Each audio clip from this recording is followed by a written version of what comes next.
आता हरे कृष्ण। आजचा अभ्यास सुरू करण्यापूर्वी आपण गुरुवंदना प्रार्थना घेऊया आणि आजच्या अभ्यासाला सुरुवात करूया. ओम नमो भगवते वासुदेवाय. ओम नमो भगवते वासुदेवाय. ओम नमो भगवते वासुदेवाय. ओम अज्ञानतिमिरान्धस्य ज्ञानाञ्जनशलाकया चक्षुरुन्मिलितं येन तस्मै श्रीगुरुवे नमः. श्रीचैतन्यमनोभीष्टं स्थापितं येन भूतले स्वयं रूप कदा मह्यं ददाति स्वपदान्तिकं.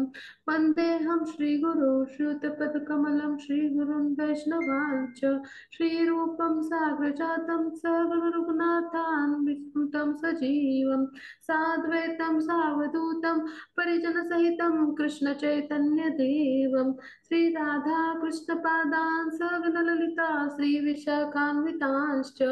हे कृष्ण करुणा सिन्धो दीनबन्धो जगत्पते गोपेश गोपिकान्त राधाकान्त नमस्तुते.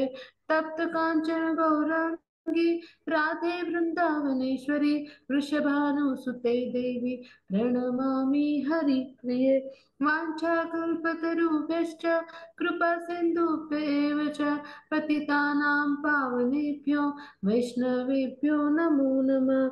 नमो ॐ विष्णुपदाय कृष्णपृष्ठाय भूतले श्रीमते भक्तिवेदान्त स्वामिन् इति नामिने. नमस्ते सरस्वती देवे गौरवाणी प्रचारिणे निर्विशेष शून्यवादी पाश्चात्य देशतारिणे. जय श्री कृष्ण चैतन्य प्रभु नित्यानंद श्री अद्वैत गदाधर श्रीवासादि गौर भक्तवृंद. हरे कृष्ण कृष्ण कृष्ण हरे हरे हरे राम राम राम हरे हरे. हरे कृष्ण कृष्ण कृष्ण हरे हरे हरे राम राम राम हरे हरे. श्री चैतन्य महाप्रभु की जय हो. श्री गदाधर पंडित की जय हो. श्रील प्रभुपाद की जय हो. गुरु महाराज की जय हो. आपण सर्वांच्या चरणी आपण सादर प्रणाम करूया आणि आपला अभ्यास आपण सुरू करूया. माझं पण गदाधर पंडित जे आहेत तर ते आपल्या पंचतत्वामधले जे चौथे आहेत म्हणजे कोण की जे आपले जे चैतन्य महाप्रभू आहेत तर त्यांच्या म्हणजे जेव्हा पंचतत्वाचं आपण चित्र पाहतो तर त्या चित्रामध्ये त्यांच्या डाव्या बाजूला जे असतात ते पंडित गदाधर आहेत लाल विषयामध्ये. मग त्यांच्याविषयी आपण आता अभ्यास करणार आहोत. मग आता आपण समजून घेऊया की गदाधर जे पंडित आहेत तर ते कोण आहेत. म्हणजे सर्वात प्रथम गदाधर पंडित यांच्याविषयी आपण समजून घेऊया. तर श्री गदाधर पंडित जे आहेत तर ते पंचतत्वापैकी आता चौथं तत्व आहे. आता गदाधर पंडित म्हणजे कोण आहेत तर हे पण भगवान जे चैतन्य च्या स्वरूपात आले चैतन्य महाप्रभूंच्या तर त्या म्हणजे त्या पाच तत्वांपैकी म्हणजे त्यांनी जे त्यांचे जे पाच पंचतत्व मानले जातात तर त्यापैकी एक तत्व म्हणजे कोण तर गदाधर पंडित आहेत. म्हणजे निकटच्या पार्षदांमध्ये महाप्रभूंच्या हे पंडित गदाधर येतात. आता पंडित गदाधर जे आहेत तर ते कोण आहेत तर ते प्रत्यक्ष राधाराणी जे आहेत तर त्या आहेत. म्हणजे आपण समजून घेऊया की जे गदाधर पंडित होते तर ते महाप्रभूंचे नित्य पार्षद म्हणून लहानपणापासून म्हणजे सगळीकडे त्यांचा वावर आहे. मग आता त्यांचे जे वडील आहेत तर त्यांचं नाव होतं श्री माधव मिश्रा आणि त्यांच्या आईचं नाव होतं श्री ज्या होत्या त्या रत्नावती म्हणजे श्रीमती रत्नावती देवी असं त्यांच्या आई वडिलांचं नाव आहे. मग ते जे होते गदाधर पंडित तर ते त्यांचं घर कुठे होतं तर जे जगन्नाथ मिश्रा होते मायापूरमध्ये तर तिथे ते राहायचे. हम्म त्यांच्या घराजवळ. आणि मग रत्नावती देवी ज्या होत्या म्हणजे गदाधर पंडितांच्या आई, तर त्या ज्या होत्या, तर त्या सची देवी ज्या आहेत म्हणजे चैतन्य महाप्रभूंच्या आई, तर त्यांना आपली बहीण मानायच्या, म्हणजे बहिणीसारखं त्यांना मानायच्या, इतके त्यांचे जवळचे संबंध होते. आणि त्यामुळे त्या नेहमी शची मातांच्या घरी म्हणजे चैतन्य महाप्रभूंच्या घरी त्यांचं जाणं येणं असायचं. मग आता लहानपणी काय घडलं की जे चैतन्य महाप्रभू होते, तर ते आणि गदाधर पंडित नेहमी एकत्र खेळायचे, त्यामुळे लहानपणापासूनच बरं का. म्हणजे कधी कधी महाप्रभूंच्या घरी ते एकत्र खेळायचे दोघे, गदाधर पंडित आणि चैतन्य महाप्रभू लहान असताना. तर कधी कधी गदाधर पंडितांच्या घरी. मग आता ते दोघं पण म्हणजे चैतन्य महाप्रभू आणि गदाधर पंडित हे एकाच शाळे म्हणजे एकत्रच एका शाळेमध्ये शिकले बरं का. म्हणजे तर हे फार महत्वाचं आहे समजून घेऊया. म्हणजे नित्य पार्षद आणि राधा राणी आहेत, तर सतत नित्य त्यांच्या सोबत म्हणजे सदैव सोबत कसे आहेत पाहते. मग आता गदाधर आहेत तर ते जेव्हा म्हणजे थोडेसे मोठे म्हणजे थोडेसे मोठे आहेत ते वयाने, म्हणजे क्षमा असावी, थोडेसे लहान आहेत ते वयाने. ह्यांच्या चैतन्य महाप्रभूंपेक्षा लहान आहेत गदाधर पंडित वयाने. म्हणजेच काय, जसं राधा राणी ज्या आहेत, तर त्यांचा सुद्धा जन्म जो आहे तो श्रीकृष्णांच्या जन्मानंतर आहे. मग तशी एक लीला घडलेली आहे, म्हणजे ते राधाष्टमीला आपण राधा राणींच्या चरित्रामध्ये अभ्यासले पहा की ज्या म्हणजे जेव्हा श्रीकृष्णांना घेऊन नंदबाबा जातात म्हणजे राधाराणी जे आहेत तर त्यांच्या घरी, म्हणजे तिथे उत्सव असतो त्यांना अपत्य प्राप्ती झाली म्हणून. म्हणजे जे राधाराणींचे पिता आहेत वृषभानू, तर त्यांच्या घरी म्हणजे नामकरण विधी असा कार्यक्रम असतो. तर तेव्हा जे नंदबाबा आहेत तर ते दोघे मित्र आहेत, तर त्यांना ते निमंत्रण देतात आणि नारद मुनी जे आहेत तर ते त्यांना सांगतात की तुम्ही यांच्या घरी जा. तर आता त्यामागे कारण काय आहे, तर राधाराणी जेव्हा बाळ स्वरूपात असतात, त्या जन्म घेतात, तर तेव्हा त्यांनी डोळेच उघडलेले नसतात. मग आता जे कृष्ण आहेत तर त्यांचा जन्म आधी आहे थोडा राधाराणींच्या थोडे. मग त्या बाळाला घेऊन ते जातात त्यांच्या घरी कार्यक्रमाला. मग तेव्हा काय होतं, कृष्ण रांगत रांगत तिथे जातात आणि जो पाळण्यामध्ये जे बाळ असतं म्हणजे ज्या राधाराणी असतात, तर त्यांना म्हणजे ते स्पर्श करतात. अशी ती लीला आहे खूप सुंदर, मी अगदी थोडक्यात सांग. तर त्यावेळेला काय होतं, राधाराणी प्रथम आपले म्हणजे जे आपले डोळे आहेत तर ते उघडतात आणि कृष्णांना पाहतात. तर या लीलेमाग काय कारण आहे, तर जेव्हा कृष्ण हे या पृथ्वी तलावर येणार होते लीला करायला गोलोक वृंदावन मधून, म्हणजे जेव्हा, तर त्यावेळेला त्यांनी राधाराणी ज्या आहेत तर त्यांना म्हणजे त्यांचं सुद्धा प्राकट्य होणार होतं लीला करण्यासाठी. मग त्यावेळेला त्यांनी काय सांगितलं होतं की जेव्हा मी म्हणजे पृथ्वी लोकामध्ये जाईल तेव्हा सर्व, म्हणजे त्यांनी दोन अटी घातल्या होत्या, दोन तीन अशा. तर त्यापैकी काय होतं, तर पहिलं म्हणजे जेव्हा मी डोळे उघडेन तर तेव्हा प्रथम मला तुमचंच दर्शन व्हायला हवं. दुसरी अट होती की शुक जो आहे तर त्याला म्हणजे घेऊन आणि म्हणजे शुक जो आहे तर त्याला घेऊन मी जाईन पृथ्वी लोकात. आणि ज्या आपल्या यमुना मैया आहे म्हणजे ज्या यमुना मैया नदी म्हणजे तिथे गोलोक वृंदावन मध्ये त्यांचं नाव मंदाकिनी यमुना मैयाचं, तर त्यांना म्हणजे त्या देखील पृथ्वी तलावर अवतरतील. म्हणजे अशा पद्धतीने राधाराणी ज्या होत्या तर त्यांनी ह्या गोष्टी सांगितलेल्या होत्या श्रीकृष्णांना.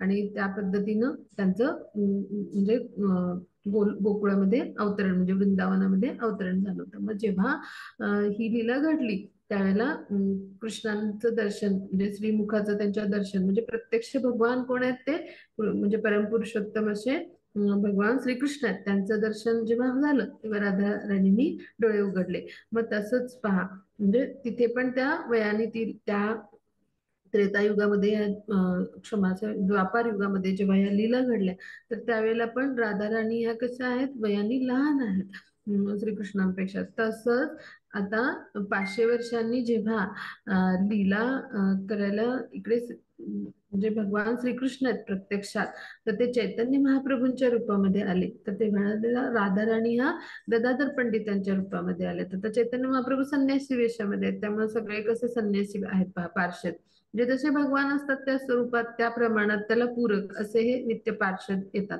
मग आता गदाधर पंडित जे आहेत, तर त्यामुळे ते कसे आहेत, वयाने लहान आहेत आपल्या गौरहरींपेक्षा, म्हणजेच आपल्या चैतन्य महाप्रभूंच्या पेक्षा. आणि मग जे असे जे लहान आहेत त्यांच्यापेक्षा वयाने, तर असे जे गदाधर पंडित आहेत, तर हे एकाच शाळेमध्ये दोघे शिकले, किंवा एकाच म्हणजे एकाच ठिकाणी ते वाढले, किंवा एकत्र असायचे नेहमी खेळायला, किंवा एकमेकांच्या घरामध्ये जाऊन, म्हणजे कधी गदाधरांच्या घरी, तर कधी महाप्रभूंच्या घरी, असं ते असत. मग आता याच्यामध्ये अजून काय महत्वाचा भाग आहे, तर म्हणजे जेव्हा लहान होते पंडित गदाधर, आणि जे गौरहरी म्हणजे कोण, तर आपले चैतन्य महाप्रभू, तर त्यावेळेला त्यांच्या म्हणजे लहानपणी अनेक लीला घडल्यात. मग त्यापैकी काही महत्वाच्या लीला आपण अभ्यासणार आहोत. मग आता जे गदाधर होते, तर ते वयाने निमाईपेक्षा लहान होते. मग त्यामुळं निमाई जे होते म्हणजे चैतन्य महाप्रभू, त्यांच्यासमोर त्यांच्याशिवाय बिलकुल राहायची नाहीत. म्हणजे हम्म म्हणजे गदाधर एक एक क्षण जरी त्यांच्या डोळ्याआड झाले गदाधर, तरी सुद्धा म्हणजे त्यांना आवडत नसे निमाईना. म्हणजे त्यांना आपण आपल्यापासून ते स्वतंत्र झालेत, सेपरेट झालेत, म्हणजे असा, म्हणजे अशा विरहभाव जो असतो ना, सेपरेशन किंवा स्वतंत्र झाल्याचा अलगाव, म्हणजे तर तो भाव, त्या भावामध्ये ते राहायचे. म्हणजे त्यांना सतत त्यांच्या डोळ्यासमोर गदाधर हे लहान असल्यामुळे ते सतत त्यांना हवे असायचे, म्हणजे त्यांच्याशिवाय निमाई कधीच राहत नसत. मग आता जे गौर गौड देश दीपिका म्हणून आहे, की ज्याच्यामध्ये सगळ्या गौडी आचार्यांची आपल्या म्हणजे सगळ्यांची जीवनचरित्र आहेत. तर त्याच्यामध्ये काय सांगितलंय, की त्याच्यामध्ये असा उल्लेख आहे, की म्हणजे जे जे व्रजाचे जे राजा आहेत, वृषभानु राजा, तर त्यांची जी कन्या आहे, म्हणजे श्रीमती राधाराणी, ती आता श्री गदाधर पंडित जे आहे, तर त्यांच्या स्वरूपामध्ये अवतरली आहे. मग आता श्री स्वरूप दामोदरांनी काय लिहिलंय त्यांच्या डायरीमध्ये, म्हणजे आता श्री स्वरूप दामोदर जे आहेत, तर हे जे आहेत, तर ते चैतन्य महाप्रभू जे आहेत, तर त्यांच्या सगळ्या लीला किंवा ज्या सगळे पास टाइम्स आहेत, तर त्याचे ते म्हणजे खूप त्यांचे निकटचे सहकारी असल्यामुळे त्या सगळ्यांची ते नोंद ठेवत असत, ज्या ज्या लीला किंवा जे ज्या गोष्टी घटना घडत. तर त्यांच्या डायरीमध्ये त्यांनी काय लिहिलंय, म्हणजे त्यांच्या डायरीमधूनच चैतन्य चरितामृत आणि ह्याचे रेफरन्सेस घेतले गेलेले आहेत. तर तसं जे श्रील स्वरूप दामोदर दास यांची जी डायरी आहे, तर त्या डायरीमधून म्हणजे काय उल्लेख मिळतात, तर अवनी सुरा भावाह श्री पंडिताख्यो जगत जतींद्र सो खालो भवती राधा श्रील गौरा अवतारो. म्हणजे काय, की इथे आता ह्याचा, आणि आता एक पुढे एक श्री वासुदेव घोष ठाकूर म्हणून आहेत, तर त्यांनी पण असंच लिहिलंय, अगाम अगा अगाचार गोरा अखिल ब्रह्मापर वेदा उपर नाचाने पसंदी माटी भोरा नित्य नित्यानंद चैतन्य गोविंद पंडित गदाधर राधा चैतन्य युगुल रूपा खेबोल रसार कृपा अवतार सदाशिवा, असं त्यांनी लिहिलंय. म्हणजे काय, की जे चैतन्य महाप्रभू आहेत, तर ते जे आहेत, तर ते ते म्हणजे पूर्ण, म्हणजे आपल्या ब्रह्मांडाचे नायक म्हणून त्यांना काय म्हटले, ब्राह्मण. आणि जे आहेत, तर ते वेदांच्याही वर, किंवा त्या पूर्ण जे म्हणजे जे काही ब्रह्मांड आहेत, किंवा जे संपूर्ण ब्राह्मण आहेत, म्हणजे ब्राह्मण वर्णाचे, तर ह्यांच्याही वर म्हणजे कोण आहेत, तर ते असे जे आहेत, ते भगवान श्रीकृष्ण आहेत. आणि मग त्यांच्या सोबत म्हणजे जे आहेत, तर ते नित्यानंद आहेत, की जे त्यांचं स्वतःच म्हणजे स्वरूप आहे, आध्यात्मिक स्वरूप आहे. आणि मग जे चैतन्य महाप्रभू आहेत, तर ते कोण आहेत, गोविंद आहेत स्वतः, म्हणजे लॉर्ड, म्हणजे आपण म्हणतो ना, तर म्हणजे परम परमेश्वर असे गोविंद स्वतः, म्हणजे लॉर्ड गोविंद हिमसेल्फ, असं तो उल्लेख आहे. आणि मग पंडित गदाधर हे म्हणजे कोण आहेत, तर हे दुसरे तिसरे कोणी नसून श्री राधाराणी आहेत, श्रीमती राधाराणी आहेत. आणि असं हे युगुल आहे, म्हणजे असं हे असं पवित्र जे युगुल आहे, तर हे ह्यामध्ये श्री चैतन्य जे आहेत तर ते राधा राणींच्या रसामध्ये पण आहेत. आणि मग प्रत्यक्ष भगवान श्री चैतन्य हे ह्या राधा राणींच्या भावरसामध्ये म्हणजे त्यांचा भाव राधा राणींचा आहे, पण ते प्रत्यक्ष श्री चैतन्य म्हणजे कोण आहेत? श्रीकृष्ण आहेत. आणि जे गदाधर पंडित आहेत ते राधा राणी आहेत. आणि अद्वैत आचार्य हे सदाशिव म्हणजे शिवतत्व त्या भावामध्ये आहेत. मग अशा पद्धतीने आणि जे अवतार घेऊन म्हणजे जे अवतार घेऊन ह्या पृथ्वी लोकावर इथे म्हणजे अवतरलेले आहेत किंवा इथे प्रकट झालेले आहेत असा त्याचा अर्थ होतो. हे जे दोन आपल्याला मिळतात महत्वाचे उल्लेख म्हणजे जे आहेत तर ते वासु घोष म्हणजे हे कोण होते?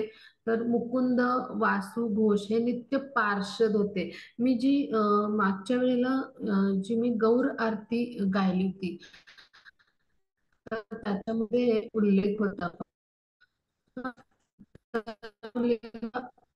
अधिकारी उच्च आदि गाय असं त्याचा तिसरा जो तिसरा त्याचा जो तिसरा जो कडवा आहे तर त्याच्यामध्ये असा उल्लेख आहे म्हणजे वासुघोष जे आहेत तर ते त्यांच्या जवळच्या पार्षदामध्ये येतात. आणि त्यानंतर मुकुंद संजय म्हणजे असं घोष आदि गाय तर म्हणजे काय तर हे पण त्यांच्या नित्य पार्षदामध्ये म्हणजे ते उत्तम नृत्य करायचे त्यातले काही जण. आणि मुकुंद घोषी आणि गायचे पण उत्तम गवय्ये पण होते. तर असे जे नित्य पार्षद आहेत तर त्यापैकी वासुघोष आहेत तर त्यांच्या डायरीमध्ये आणि स्वरूप दामोदर दास यांच्या डायरीमध्ये म्हणजे स्वरूप दामोदर दासांच्या डायरीमध्ये आणि वासुदेवांनी त्यांच्यावर म्हणजे पद रचली तर त्याच्यामध्ये हे उल्लेख मिळतात असे ते गदाधर पंडित आहेत. आता आपण पुढे जाऊया.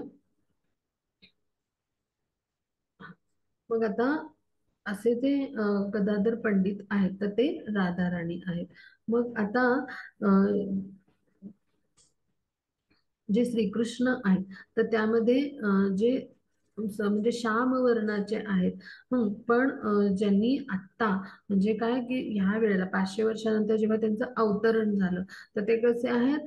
तर सोनेरी अशा म्हणजे सोनेरी असा जो पांढरा रंग असतो तर अशा म्हणजे पिवळसर पिवळसर गोरेपणा जो म्हणतो ना आपण म्हणजे पिवळा गोरेपणा थोडक्यात आपल्या बोली भाषेत म्हणजे तर काही लोक पहा असे लालसर गोरे असतात आणि काही पिवळसर गोरे तर असा म्हणजे तो गोल्डन ह्यू म्हणायचा त्याला. तर तसा म्हणजे सोनेरी म्हणजे असा शुभ्र जो असतो ना तर असा रंग सोनेरी छटा असलेला तर अशा रंगामध्ये म्हणजे हे जे आहेत तर हे कोण आहेत? गौर सुंदर म्हणजेच आपले चैतन्य महाप्रभू आहेत. आणि ते प्रत्यक्ष चैतन्य म्हणजे चैतन्य चैतन्य म्हणजेच ते श्रीकृष्ण आहेत.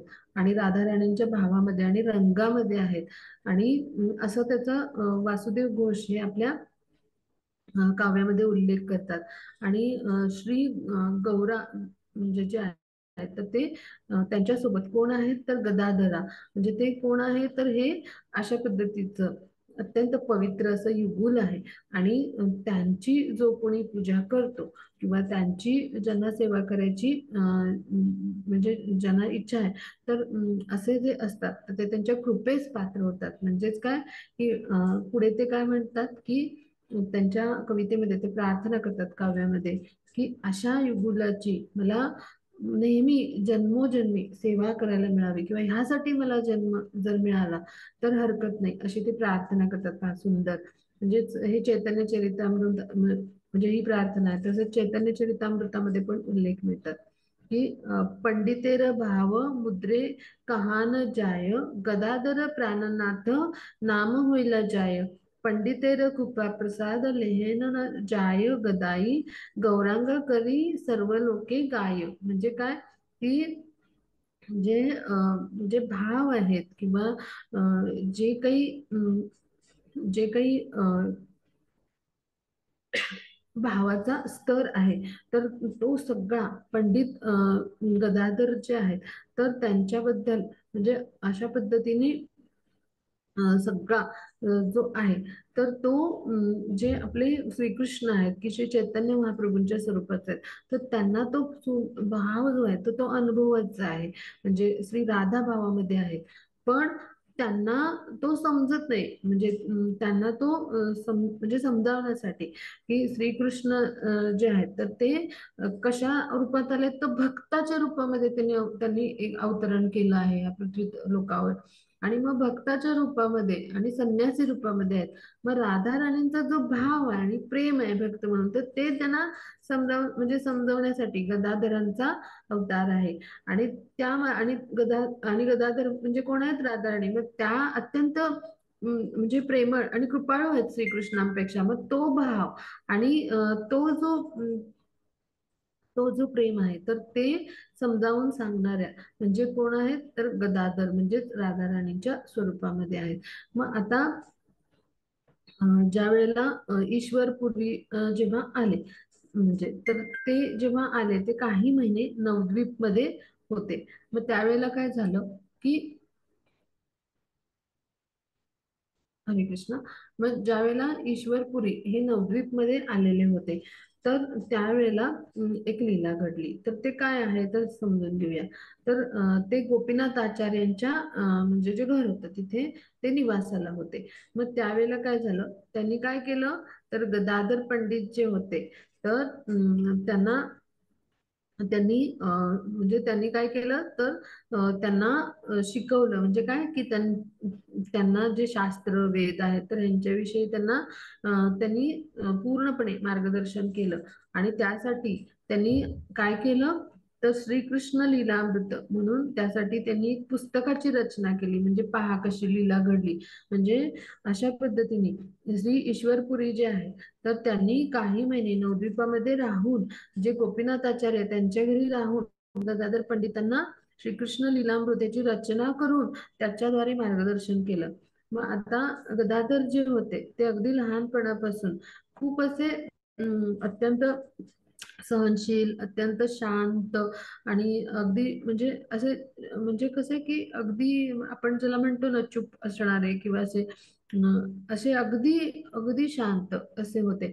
आणि त्यांना एकांतात राहायला आवडायचं किंवा एकटे राहायचे असं आवडायचं. शांत म्हणजे एकटं एकटं असं मोकळेपणानं, म्हणजे असं आपल्या आपल्या नादात राहणारे असे जे लोक असतात, तर अशा पद्धतीनं ते राहायचे. मग आता जे निमाई पंडित होते तर हे काय करायचे, म्हणजे हे जे होते तर हे त्यांच्यापेक्षा मोठे होते वयाने. मग आता ते काय करायचे की, आपले जे सगळे म्हणजे आपले जे सहकारी होते, म्हणजे जे त्यांच्याबरोबर शाळेत शिकणारे, तर त्यांना वेगवेगळे प्रश्न विचारायचे. म्हणजे जे त्यांच्याबरोबरचे सहकारी आहेत असायचे ते. मग गदाधर पंडित काय होते, तर ते हुशार होते बरं का. म्हणजे काय की निमाई पंडित होते ना, तर ते जेव्हा म्हणजे त्यांचं जेव्हा ते म्हणजे शाळेतलं जे वय होतं तर म्हणजे शिकण्याचं वय, तर त्यावेळेला त्यांचे काही विद्यार्थी त्यांच्यासोबत जे असायचे सहकारी विद्यार्थी, म्हणजे त्यांचे बॅचमेट्स म्हणू आपण, ते असे काहीतरी म्हणजे निरर्थक प्रश्न विचारायचे. मग त्यावेळेला गदाधर पंडित होते ते अत्यंत हुशार होते. तर ते काय करायचे, तर त्या सगळ्या प्रश्नांची उत्तरं म्हणजे तर्कशुद्ध पद्धतीने द्यायचा प्रयत्न करायचे. मग आता गदाधर जे आहेत तर ते त्यामुळं काय करायचे की थोड्याशा अंतरावर राहायचे निमाईपासून नेहमी. म्हणजे का का ह्याचं कारण काय होतं आता समजून घेऊया. म्हणजे सगळे जे पास टाइम्स आहेत तिथे नेहमी निमाई आणि गदाधर पंडित एकत्र आहेत असं म्हणजे आपल्याला पाहायला मिळतं. तर त्याचं कारण काय होतं, तर कधी म्हणजे चैतन्य महाप्रभू म्हणजेच निमाई त्यांना आपल्यापासून दूर जाऊ द्यायचे नाहीत. म्हणजे ते नेहमी सांगायचे की, म्हणजे सतत ते असं म्हणायचे की हे गदाधरा, म्हणजे की अजून काही थोड्या दिवसांनी मी म्हणजे एक मोठा वैष्णव बनेन. म्हणजे जे ब्रह्मदेव आहेत किंवा शिव आहेत तर ते सुद्धा माझ्या द्वारावर येतील, असा मी मोठा वैष्णव बनेन असं ते त्यांना सांगायचे. म्हणजे त्यांचे जे शालेय वय होतं तर त्या वयामध्ये ते अशी चर्चा करायचे गदाधर पंडितांशी. मग आता गदाधर पंडित होते ते खूप प्रेमळ होते.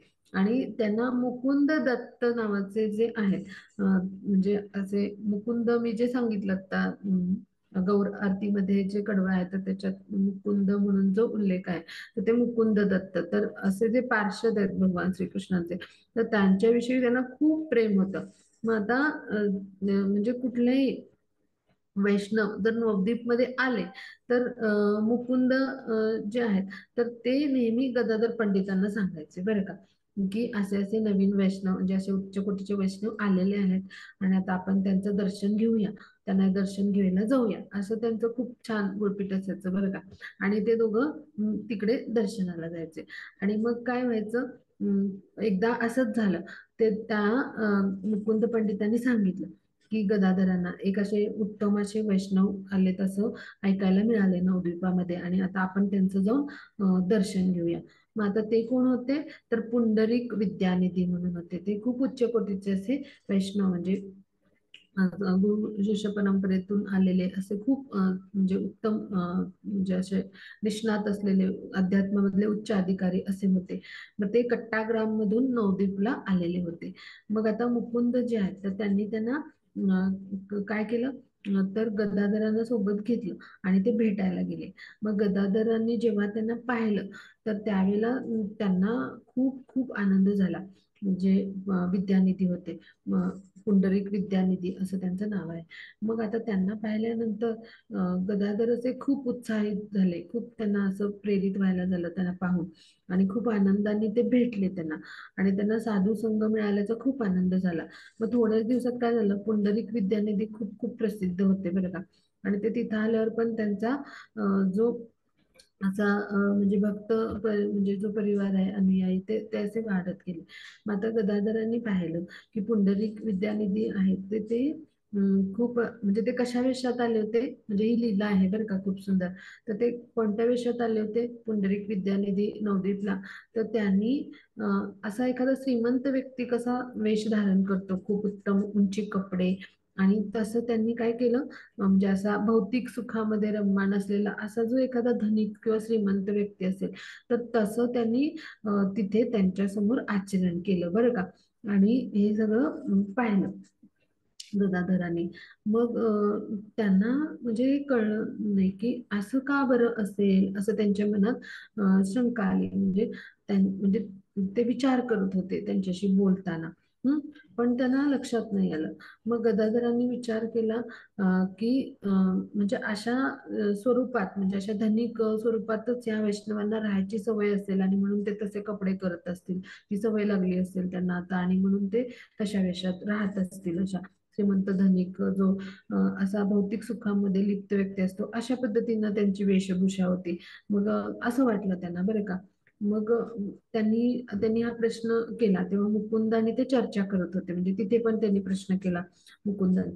मग मुकुंदांना माहिती होतं की जे खरे आहेत म्हणजे पुंडलिक विद्यानिधी ते उच्च कोटीचे वैष्णव आहेत म्हणजे असे, आणि भक्ती मार्गी आहेत, ते श्रीकृष्णांचे भक्त आहेत.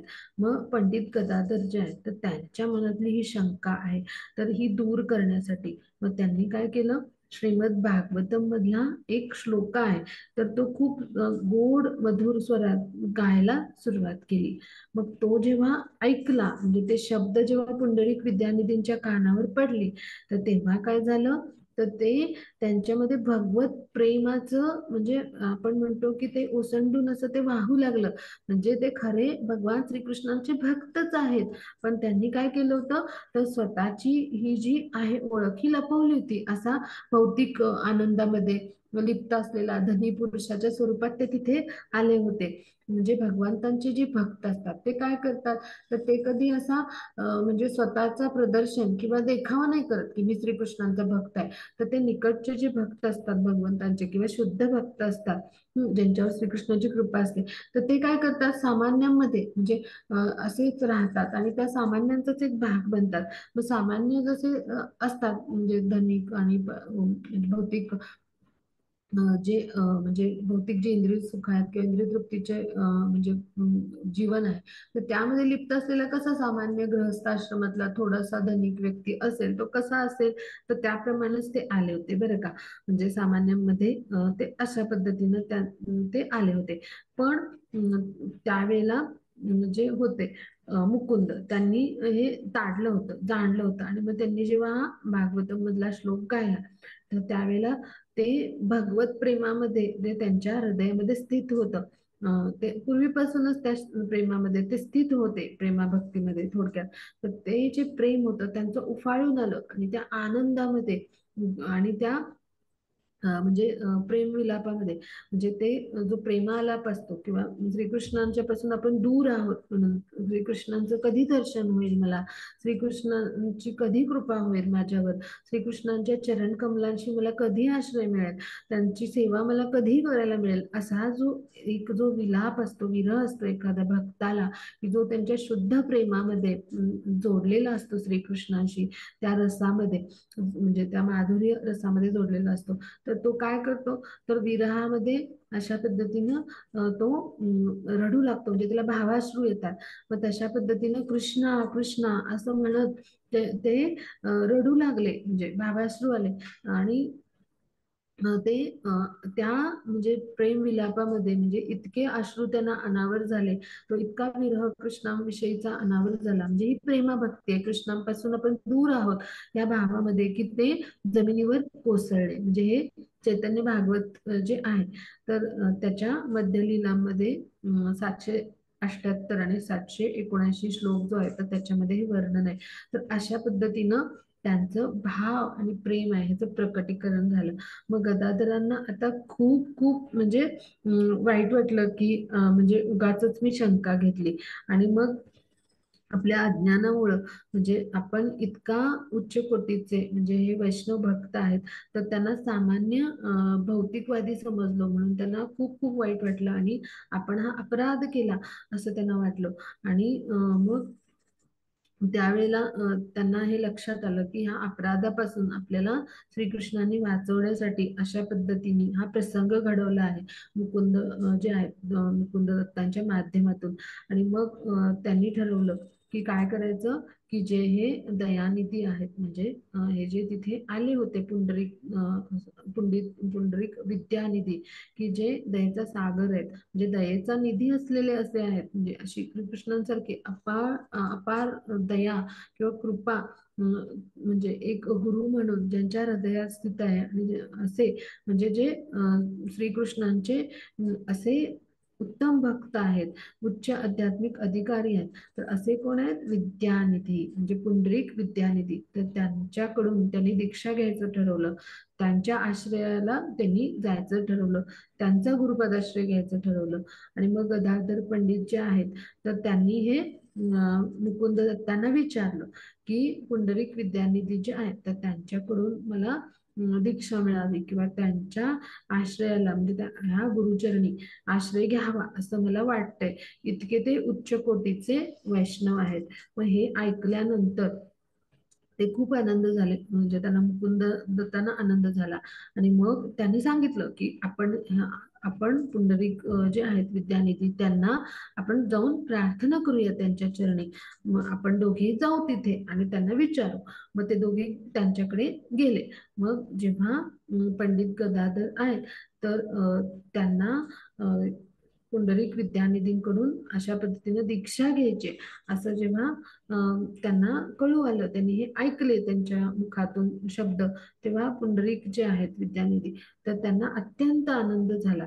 आणि मग त्यांनी काय केलं, त्यांना स्वीकार केलं आणि त्यांच्याकडून म्हणजे म्हणजे त्यांच्याकडून जे शक्य आहे ते सगळं सगळं जे आहे, तर ते सगळं ज्ञान त्यांना म्हणजे दिलं.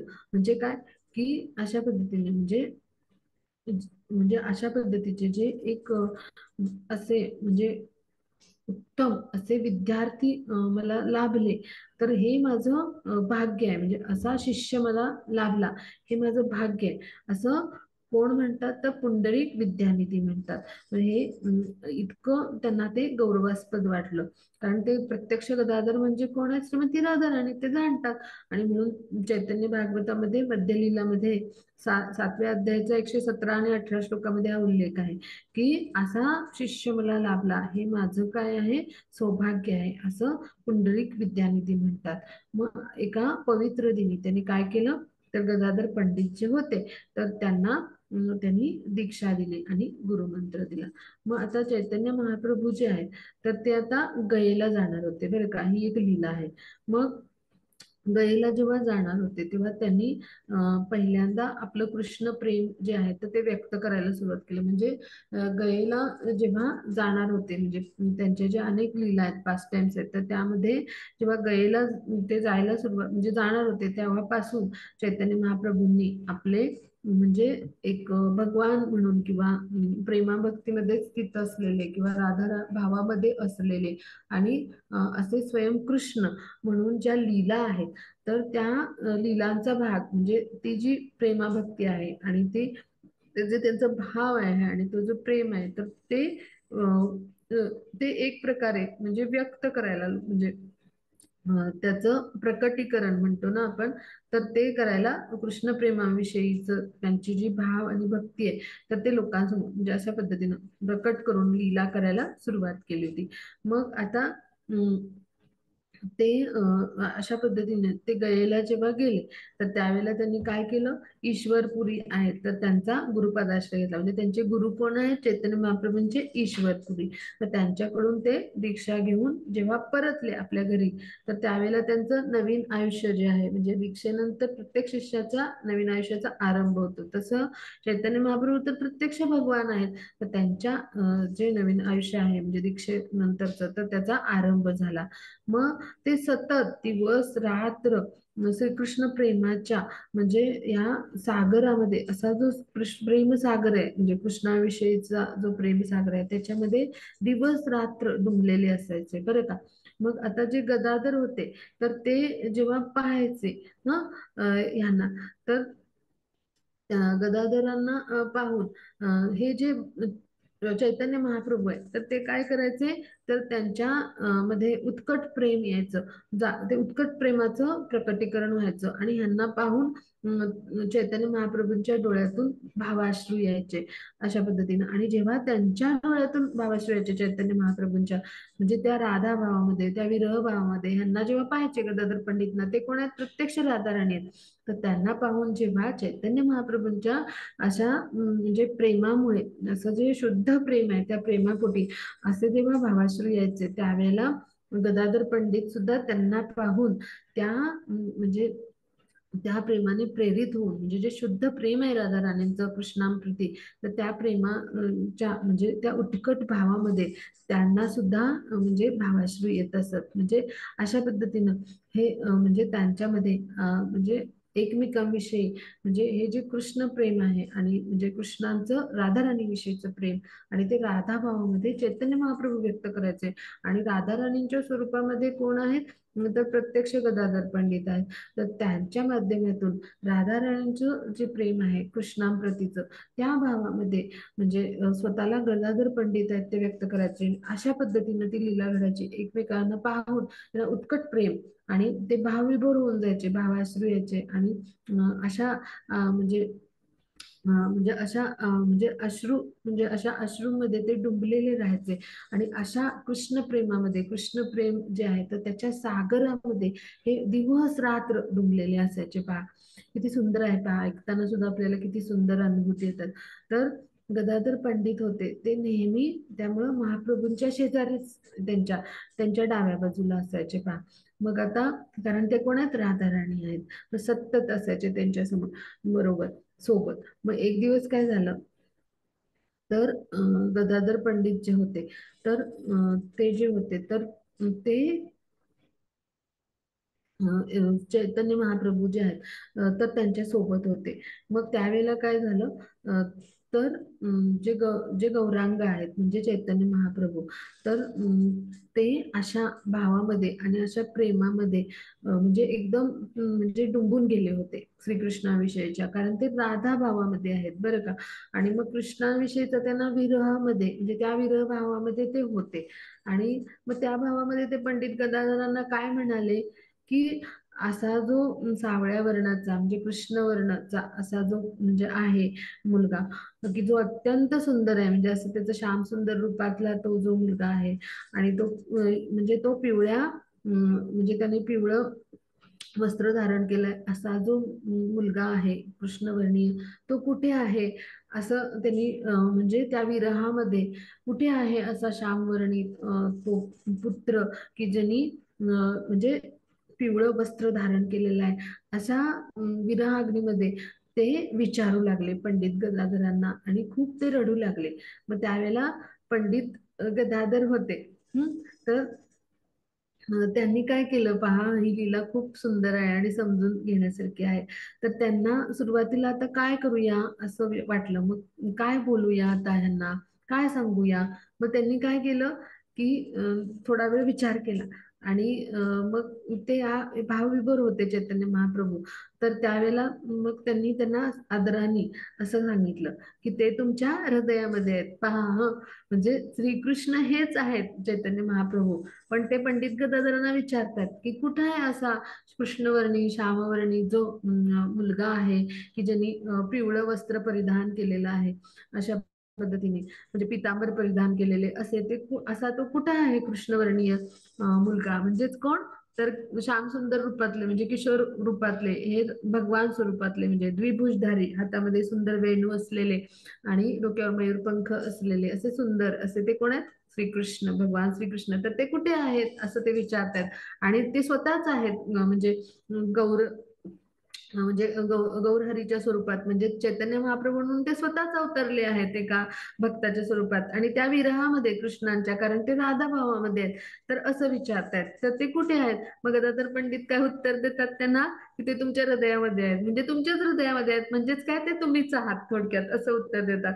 मग हे ऐकल्यावर महाप्रभू जे आहेत तर ते काय करायला लागतात, तर आपली जी छाती आहे तर ते म्हणजे फाडायला म्हणजे पोखरायला आपल्या नखाने सुरुवात करतात. तर तिथे आहेत तर मग मी तिथे पाहतो, अशा पद्धतीने ही लीला आहे बरं का. म्हणजे तर ही खूप म्हणजे दिव्य स्तरावरची लीला आहे ना, आपण ती तशा पद्धतीने समजून घेऊया. म्हणजे सामान्य असं काही म्हणजे इथे सामान्य मानवी जीवनातलं इथे कुठेही लवलेश नाही, हा भाग समजूया आपण. म्हणजे त्या दिव्य स्तरावर ह्या लीला घडलेल्या आहेत आणि भगवान स्वयं आहेत श्रीकृष्ण जे आहेत तर ते महाप्रभूंच्या रूपात आहेत आणि गदाधर पंडितांच्या रूपात राहतात. आणि तर त्यांनी काय केलं, आपली जी छाती होती तर ती नखाने कुरतडून फाडायला सुरुवात केली बरं का. मग गदाधर लगेच गेले आणि त्यांचे हात पकडले, त्यांनी हात घट्ट पकडले आणि ते म्हणाले की अशा पद्धतीने म्हणजे गदाधर जे आहेत तर ते काय म्हणाले की अशा पद्धतीने मी एक मिनिट सुद्धा, म्हणजे त्यांनी हात पकडले, त्यांनी अशा पद्धतीची लीला केली. पण गदाधर पंडित त्यानंतर काय म्हणाले, त्यांच्या हृदयामध्ये श्रीकृष्ण आहेत.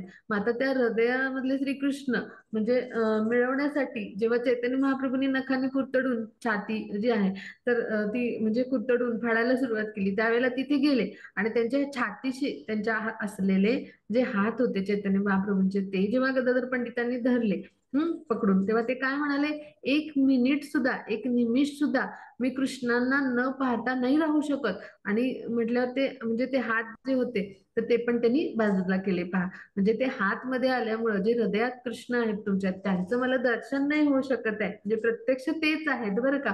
म्हणजे गौरहरी म्हणजे श्रीकृष्ण आहेत पण त्यांना तुमच्या हृदयात आहेत सांगितलंय, अशी ती लीला आहे. मग तुमच्या हृदयातले कृष्ण तुमचे इथे आत आहेत, हात असल्यामुळे मला नाही पाहता येत आहे असं त्यांनी सांगितलं आणि त्यांचे हात बाजूला केले बरं का. इतकी सुंदर लीला.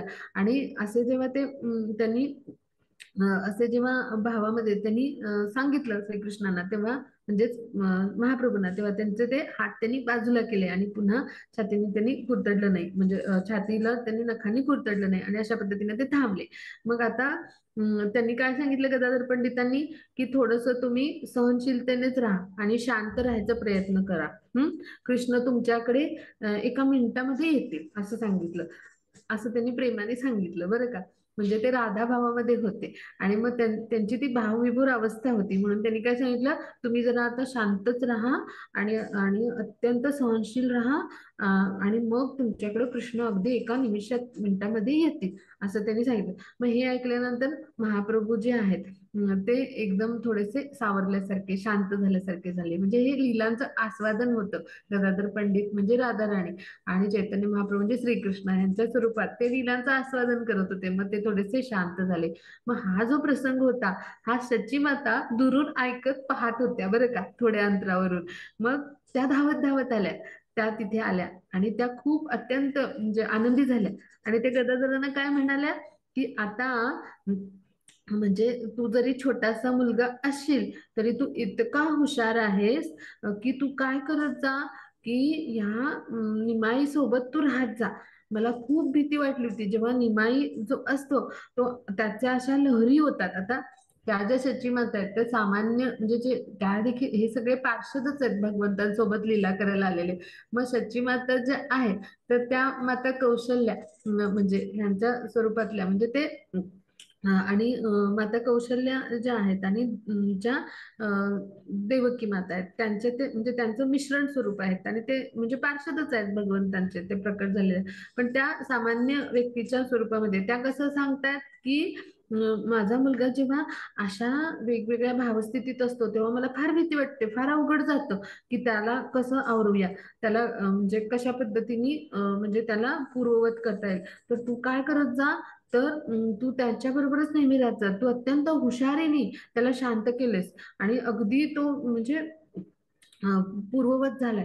तर तू काय कर, तू नेहमी त्याच्या सोबतच राहत जा. जरी तू लहान असशील तरी तू अत्यंत हुशार आहेस आणि त्यामुळं तुला हे अत्यंत हुशारीने करता येतंय आणि त्याला पूर्ववत म्हणजे गौरारीला किंवा निमाईला पूर्ववत तुला करता येते. तर तू नेहमी त्याच्याबरोबर राहत जा आणि तू काय करत जा, नेहमी त्याला खुश ठेवायचा, आनंदी ठेवायचा प्रयत्न करत जा, असं शचीमातांनी गदाधरला सांगितलं बरं का. आणि तू त्याच्याबरोबर जर राहिला नाहीस तर मला काळजी वाटेल आणि ह्यासाठी तू त्याच्याबरोबरच राहत जा असं सांगितलं बरं का. मग आता एक दिवस परत काय झालं, आता दुसरी लीला आहे बरं का. एक दिवशी काय झालं की गदाधर पंडित जे होते तर त्यांनी ऐकलं की महाप्रभू जे आहेत ते कृष्ण कथा करणार आहेत. एक शुक्लाम म्हणजे एक शुक्लांबर नावाचा ब्रह्मचारी होता. तर त्याच्या घरी कृष्ण कथा करायला जाणार आहेत म्हणून म्हणजे त्यांनी आता त्यांच्या लीला अवतरित म्हणजे वेगवेगळ्या अशा करायला सुरुवात केलेली होती ना गयेहून, म्हणजे गयेला जातानाच, कारण ते गयेला गेले आणि ईश्वरपुरींकडून त्यांनी दीक्षा घेतली. ते त्यांचे गुरु आहेत, दीक्षा गुरु. मग जेव्हा त्यांनी पहिली दीक्षा घेतली तर त्यावेळेला त्यानंतर ते आल्यानंतर ह्या लीला घडायला सुरुवात झाली. मग आता शुक्लांबर ब्रह्मचारी जो होता तर त्याच्या घराच्या बाहेर म्हणजे जे आहे तर तिथे जेव्हा एक म्हणजे वेद तिथं एक वरदानंद नावाचा एक पंडित होता म्हणजे एक व्यक्ती होता. तर त्यांनी म्हणजे काय केलं की ह्या सगळ्या जमलेले जे भक्त होते तर तिथे बोलायला सुरुवात केली. मग गदाधर म्हणजे पंडित जे आहेत तर त्यांनी काय केलं तर त्यांना ऐकायला म्हणजे त्यांच्या तोंडनं ते ऐकलं की असा जो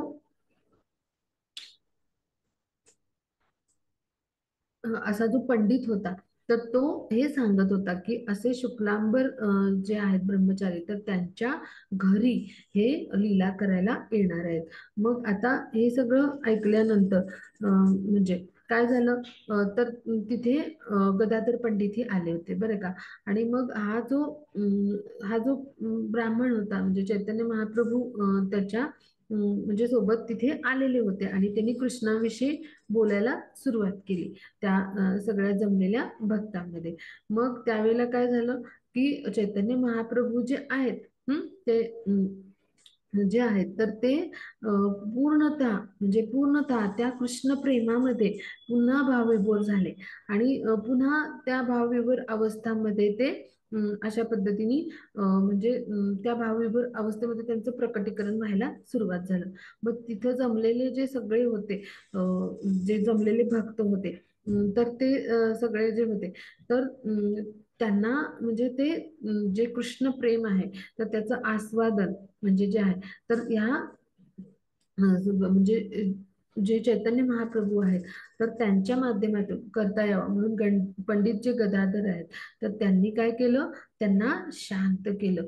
आणि अशा पद्धतीने मग जेव्हा शांत झाले पुन्हा चैतन्य महाप्रभू त्यांच्याशी चर्चा करून त्यावेळेला त्यांनी मग पुन्हा काय केलं त्यांना पूर्ववत केलं म्हणजे त्या भावविभोर अवस्था म्हणजे आपण त्याला इक्तसी म्हणतो तर ते तिथून त्यांना पूर्णपणे कृष्ण प्रेमामध्ये भावविभोर झालेले ते राधा भावामध्ये आहेत असे चैतन्य महाप्रभू त्यांना पूर्ववत करून त्यांनी काय केलं त्यांना म्हणजे त्यांना नमस्कार केला, त्यांना प्रणाम केला. आणि मग त्यानंतर त्यांनी खूप मोठ्यानं रडायला सुरुवात केली. मग ते सगळं ऐकल्यानंतर महाप्रभू आहेत तर त्यांना त्यांची दया आली गदाधर पंडितांची आणि ते म्हणाले तू का रडत आहेस म्हणजे एकटाच असा.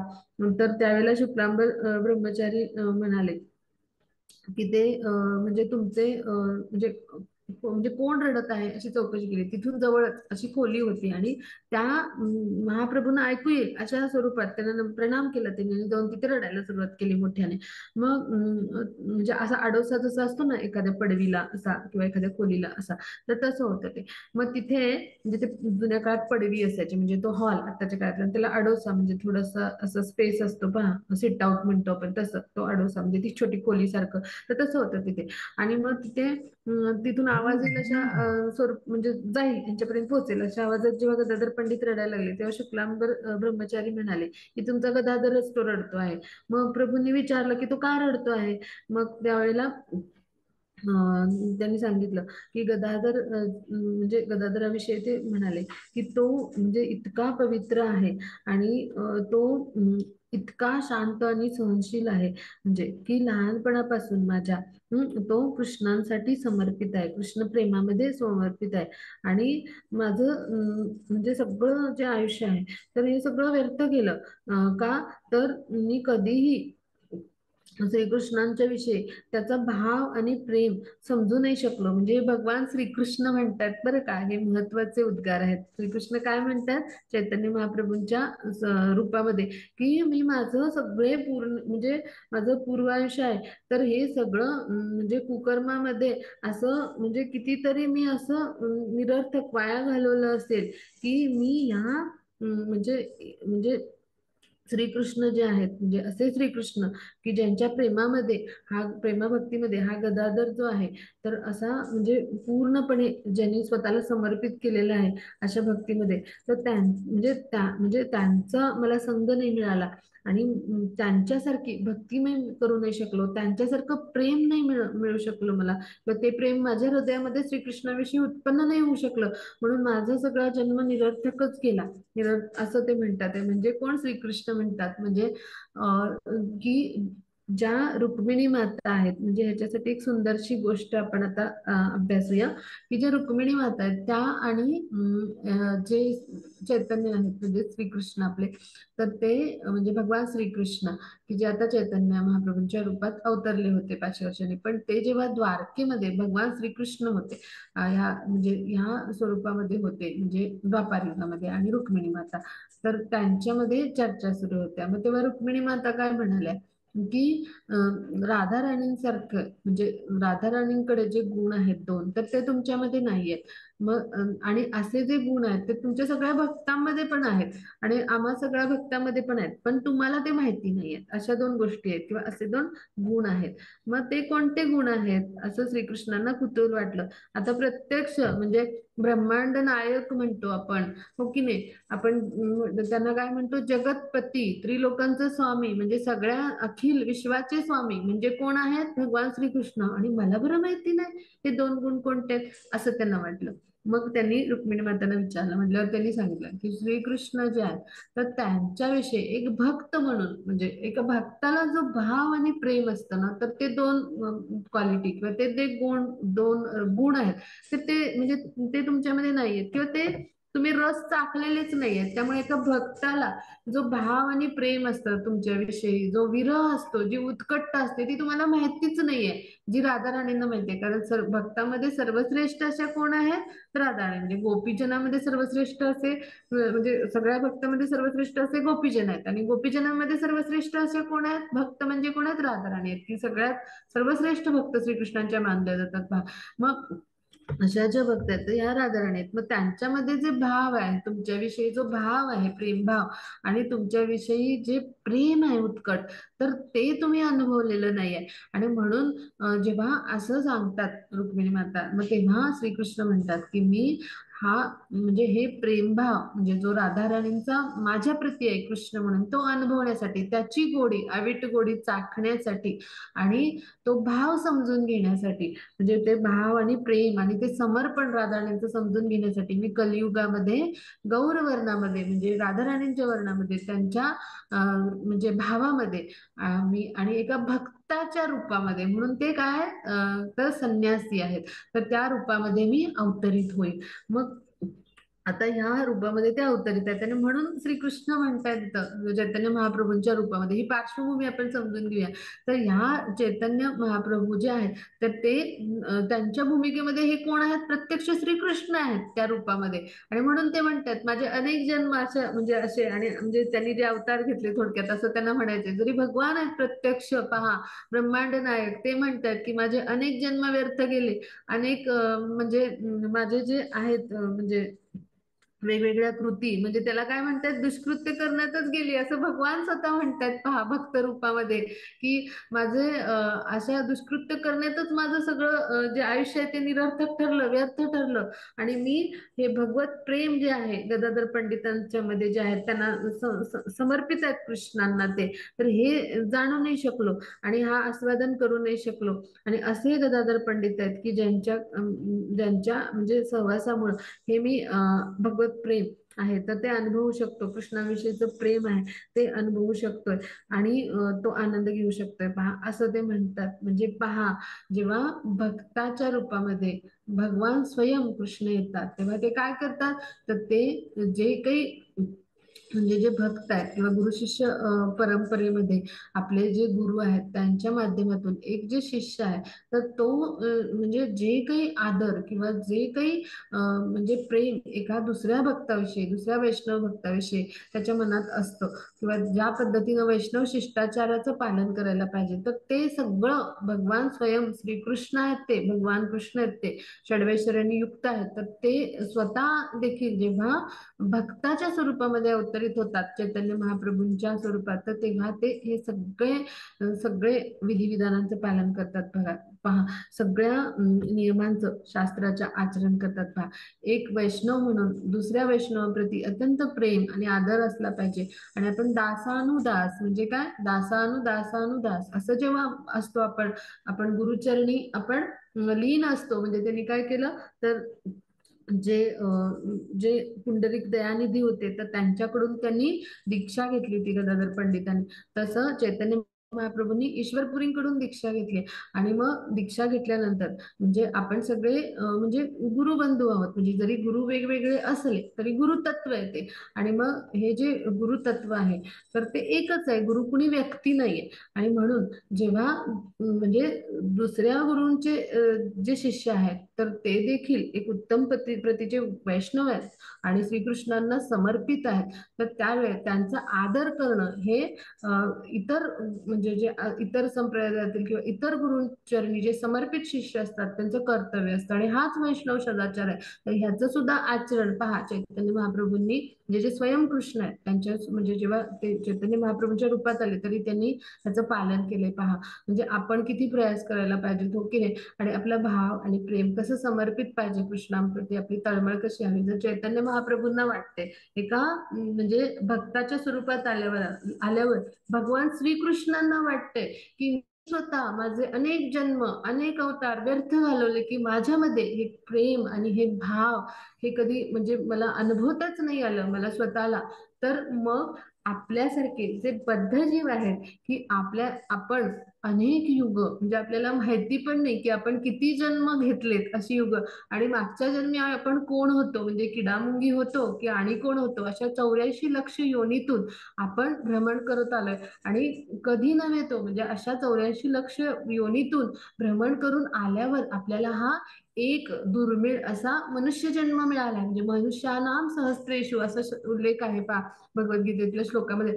तर असा एकमेव असा दुर्मिळ मनुष्य जन्म लाभलाय आणि ह्या जन्मामध्ये जर मला भाव आणि प्रेम कृष्णाविषयी येत नसेल, मला कृष्ण कथा ऐकून त्यामध्ये रस येत नसेल, कृष्णाविषयी मला आसक्ती येत नसेल, कृष्ण कथा ऐकून कृष्ण लीला ऐकून कृष्णांची भक्तिमय प्रेममय सेवा करावी, रोज आपण कृष्ण नामाचा जप करावा, अखंड कृष्ण नाम असावं, येन केन प्रकारेन मन कृष्ण निवेशेत, म्हणजे कृष्णांना सतत मी स्मरण केलं करावं म्हणून कृष्ण नाम माझ्या मुखात यावं, नेहमी कृष्णांना केंद्रस्थानी ठेवून मी कृती करावी, नेहमी कृष्णांचं उच्छिष्टच मी ग्रहण करावा प्रसाद म्हणून, नेहमी कृष्णांच्या कथांचं माझ्याकडून श्रवण व्हावं, नेहमी कृष्णांच्या विषयी जे जे विधी म्हणजे जे काही ग्रंथ आहेत तर त्यांचं मी वाचन करावं, नेहमी कृष्ण भक्तांचाच माझ्याकडनं संग व्हावा, नेहमी भगवद्गीता भागवतातले जे कृष्णांचे उपदेश आहेत ते माझ्याकडून ऐकले जावेत. अशा पद्धतीने नवविधा भक्तीमध्ये मी रममाण व्हावं कृष्णांच्या, असं जर आपल्याला वाटत नसेल तर आपला जन्म पण व्यर्थ आहे, हो की नाही, बद्ध जीव म्हणून.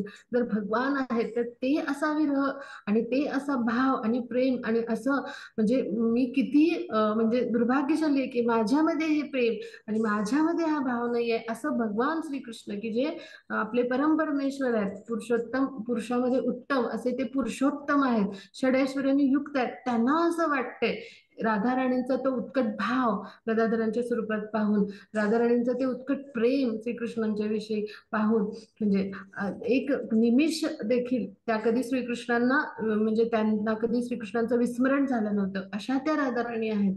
आणि त्या रूपामध्ये गदाधर पंडित आहेत. तर त्यांना पाहून, त्यांचं समर्पण पाहून चैतन्य महाप्रभू असे उद्गार जे स्वयं भगवान श्रीकृष्ण आहेत ते काढतात.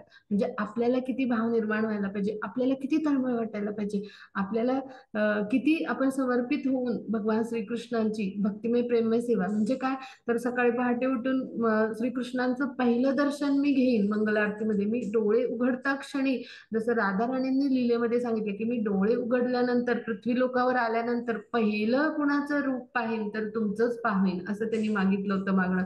मग तसं जेव्हा मी सकाळी माझ्या दिवसाची सुरुवात होईल किंवा ब्राह्ममुहूर्तावर मी पहिलं कुणाचं दर्शन घेईल तर राधाकृष्णांचं युगल स्वरूपामध्ये, की जे राधाराणी म्हणजे कृष्ण आहेत त्यांचं दर्शन मंगल आरतीला घेईन, मी डोळे उघडीन तर त्यांनाच पाहिन.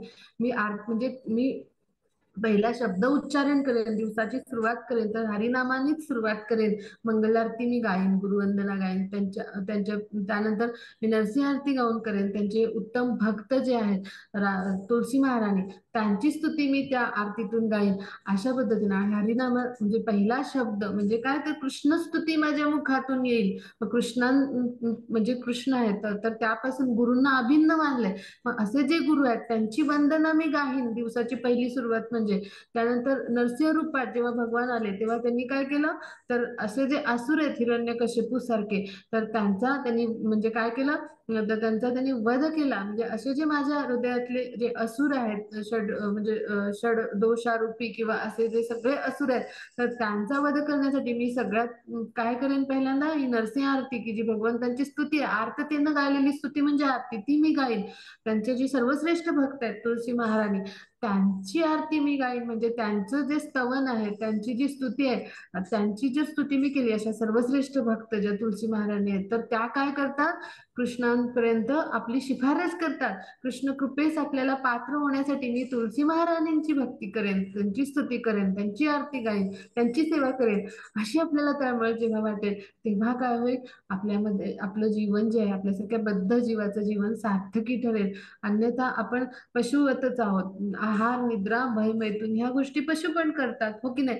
म्हणून आपला प्रयत्न काय पाहिजे, जर महाप्रभूंच्या स्वरूपात भगवान श्रीकृष्णांना हा भाव त्यांच्या हृदयामध्ये दाटतो की मी माझं जीवन व्यर्थच घालवलंय, जर मी अशा म्हणजे अशा असे जे कृष्ण आहेत तर त्यांच्याविषयीच्या प्रेम आणि भावामध्ये, म्हणजे त्या भावामध्ये म्हणजे जे समर्पित असे गदाधर पंडित आहेत त्यांचा मला संग, म्हणजे अशा भक्तांचा मला संग मिळाला आणि ते माझं सौभाग्य आहे असं ते म्हणतात. आणि अशा संगाविना, म्हणजे अशा कृष्ण प्रेमामध्ये स्थित समर्पित असलेल्या भक्तांच्या संगाविना आपल्यासारख्या सामान्य म्हणजे बद्ध जीवांचं सुद्धा जीवन व्यर्थ आहे. आणि भक्तांच्या संघाचं महत्व किती आहे पहा, कृष्ण भावना भावित भक्तांचं संघ का असावा, असोसिएशन ऑफ डिवोटीज. अशा संघामध्ये राहिल्यामुळं काय होतं, अशा संघाच्या संपर्कामुळे आपल्याला भगवंतांचं नित्य स्मरण होतं. हे दिवसभर कार्यक्रम का आहेत दैनिक मंदिरामध्ये, तर श्रीकृष्णांचं सतत स्मरण व्हावं ह्यासाठीच हे आहेत. मग ह्या सगळ्या माध्यमातून आपण कृष्णांचं स्मरण करतोय, हरिनामाचा पहाटे उठून आपण जप करतोय, म्हणजे पहिले शब्द काय यावेत माझ्या श्रीमुखातून सकाळच्या ब्राह्ममुहूर्तावर, सत्वगुणाचं जेव्हा प्रक्षेपण असतं तेव्हा हरिनामच यावं माझ्या मुखातून, असं जेव्हा आपण प्रयत्न करू तेव्हा निश्चितच काय होईल, कृष्णांची कृपा होईल. म्हणजे जर श्रीकृष्णांना स्वतः भक्ताच्या स्वरूपात आल्यावर स्वतःचं जीवन कृष्ण प्रेमाविना, कृष्ण भक्तीविना जर व्यर्थ वाटतं, तर आपल्यासारख्या बद्ध जीवांनी किती तळमळीने विचार करायला पाहिजे, किती तळमळीने सकाळी उठायला पाहिजे ब्राह्ममुहूर्तावर, आणि आपण असे प्रयास करायला हवेत, हो की नाही, हे आपण शिकूया या प्रसंगातून. आता पुढे जाऊ आपण.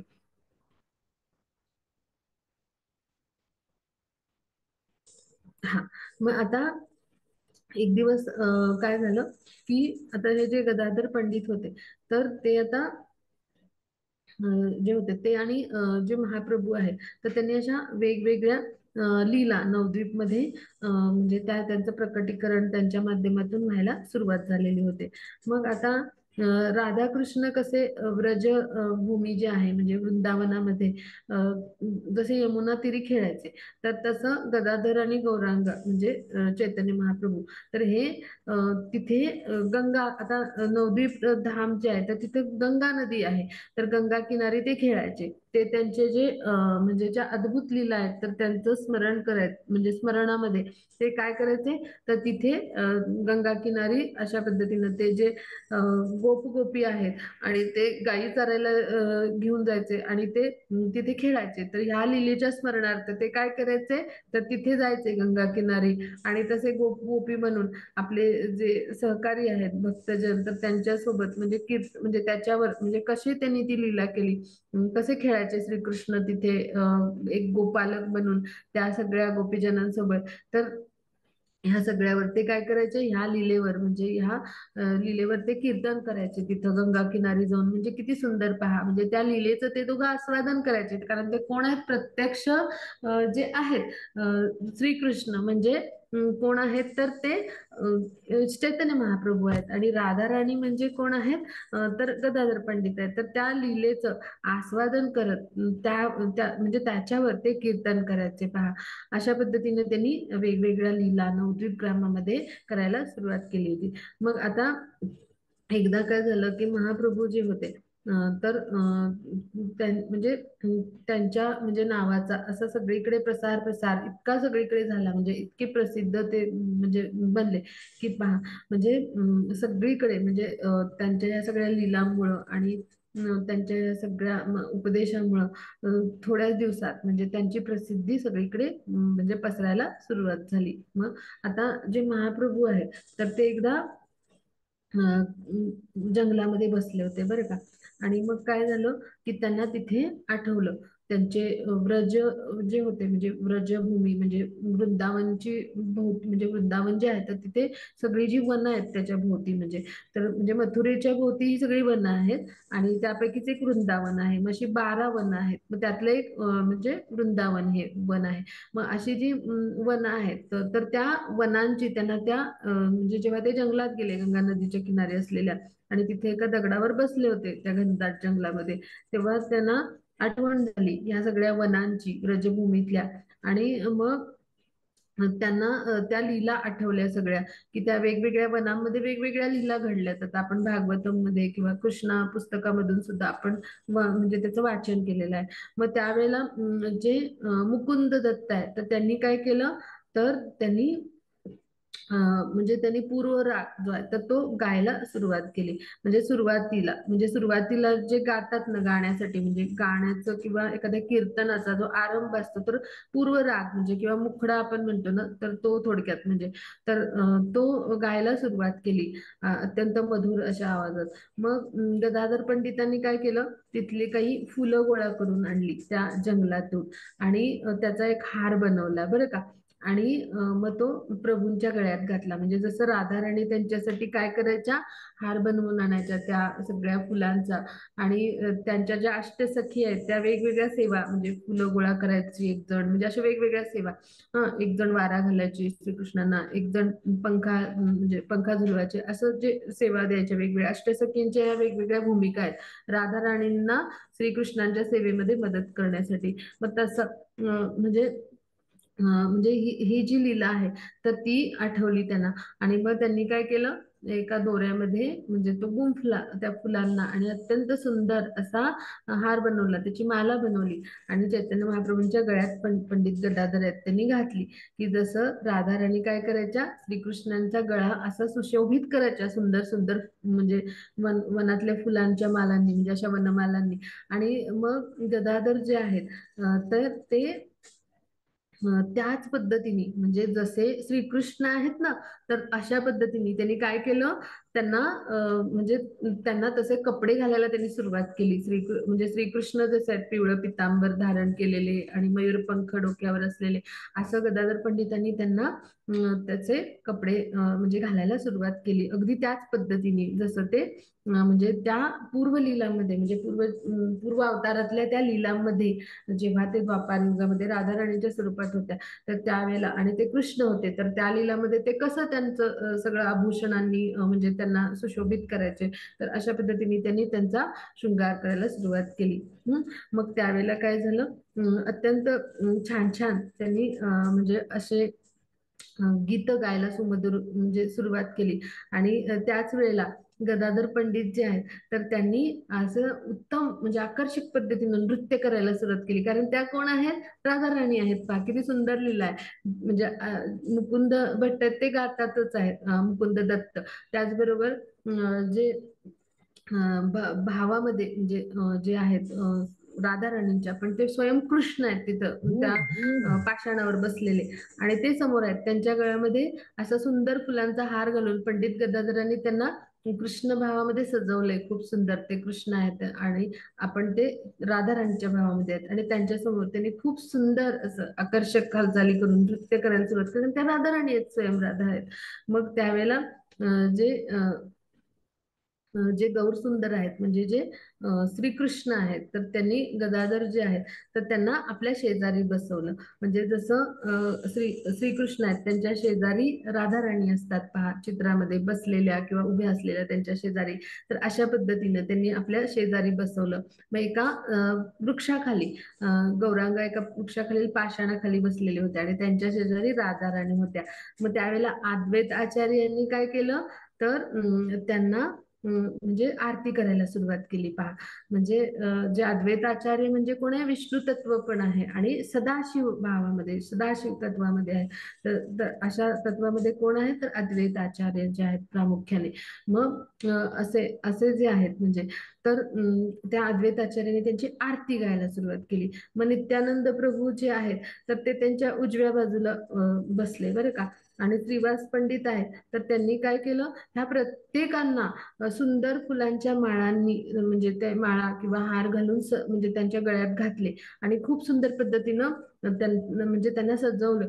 आणि मग नरहरी जे आहेत, नरहरी, तर त्यांनी काय केलं, तर ह्या युगुलाला म्हणजे ह्या सुंदर वेशामध्ये सजवलेले गौरांगा म्हणजे चैतन्य महाप्रभू आहेत ते, आणि म्हणजे त्यांच्या सोबत ज्या राधाराणीच्या स्वरूपातले गदाधर पंडित आहेत, तर त्यांना असा पांढऱ्या रंगाचा आणि असे सुंदर म्हणजे त्याला म्हणजे पांढऱ्या रंगाचा जो पंख आहे त्याचे सुंदर असे म्हणजे सुंदर असं त्याचे अगदी मौसूत असे त्याला म्हणजे त्याचे जे धागे आहेत त्या धाग्यांनी पंडित नरहरींनी काय केलं, त्यांना वारा घालायला सुरुवात केलं पहा.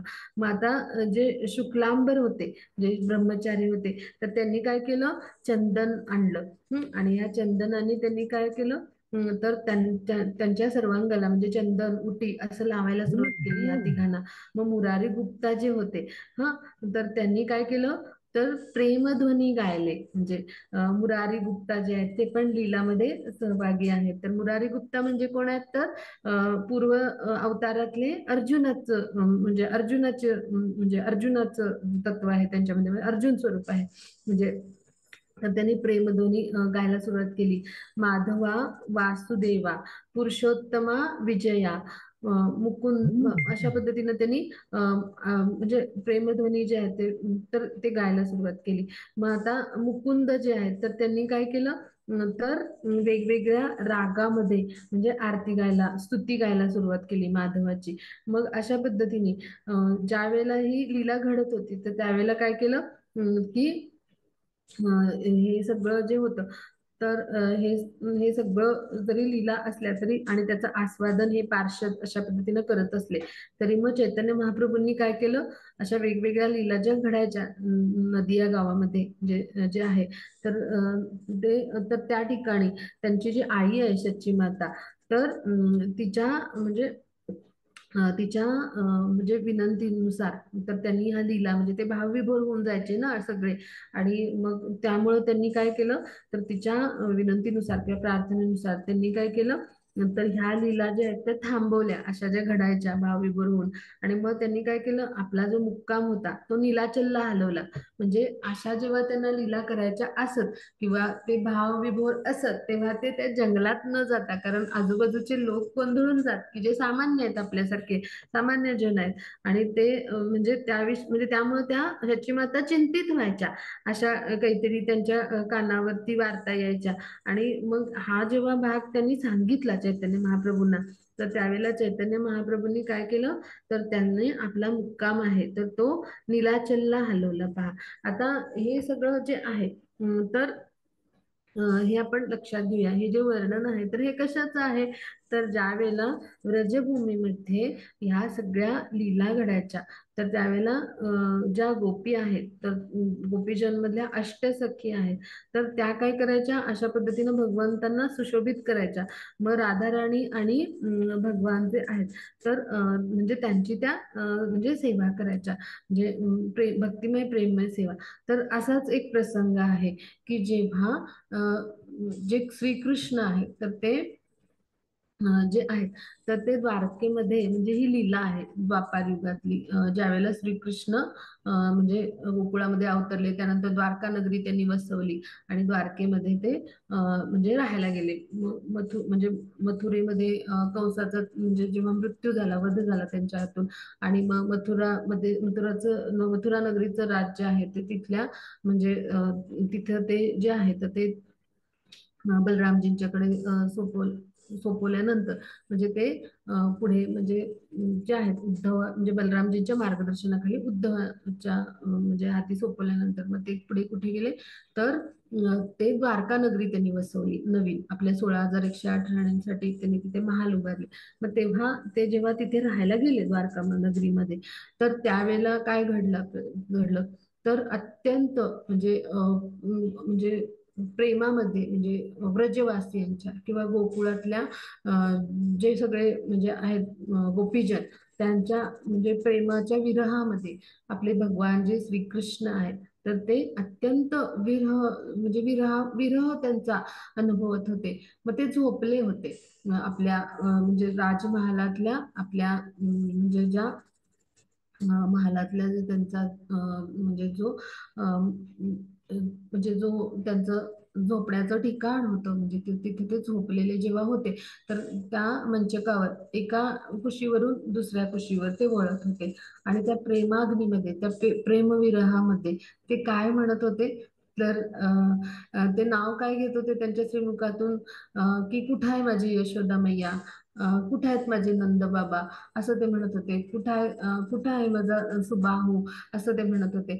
मग मध्येच ते म्हणत होते, म्हणजे त्या वेगवेगळ्या गायींची नावं घेत होते, त्या गायींना हाका मारत होते. मग त्यावेळेला मग कधी कधी मध्येच ते राधा राणी म्हणत होते. मग आता ह्या 16,108 राण्या आहेत, त्यांना प्रश्न पडला की इथे 16,108 राण्या असून कृष्ण वृंदावनातल्या त्या गायींची नावं का बरं घेतात आहे. मग परत एका कुशीवरून दुसऱ्या कुशीवर झोपेतच असं वळत राधा, ओ राधा, हे राधे, श्री राधे, असं ते म्हणत होते. मग आता हे सगळं म्हणजे ही राधा कोण आहे असं ते विचारतात. मग कृष्ण काय म्हणतात त्यांना, की आता ते राधा कोण आहे हे मी कसं सांगू, आणि ते सांगून कसं लक्षात येईल तुम्हाला, म्हणजे असं अशा पद्धतीनं ते उच्चारण करतात. म्हणजे असे त्यांचे संवाद आहेत. म्हणजे अशा त्या राधा राणी आहेत की ज्यांच्याविषयी म्हणजे सांगताना, म्हणजे आणि म्हणजे सांगताना ज्यांच्या गुणांविषयी किंवा ज्यांच्या स्वभावाविषयी किंवा ज्यांच्या गुणवैशिष्ट्याविषयी श्रीकृष्णांना सुद्धा प्रश्न पडतो की मी काय सांगू आता यांना, आणि मी सांगितलं तरी त्यांना काही समजत नाहीये, असं त्यांची विरहामुळं भावविभोर अवस्था झाली होती बरं का. अशा त्या राधाराणी. आणि मग त्यावेळेला काय होतं की आता मग तिथे योगायोगाने तिथे उद्धव येतात, बलरामजी पण पोचलेले असतात आणि सुभद्रामाई असतात. आणि मग तिथं असे जेव्हा पोचलेले असतात, तोपर्यंतच तिथे नारद मुनींचं अवतरण होतं.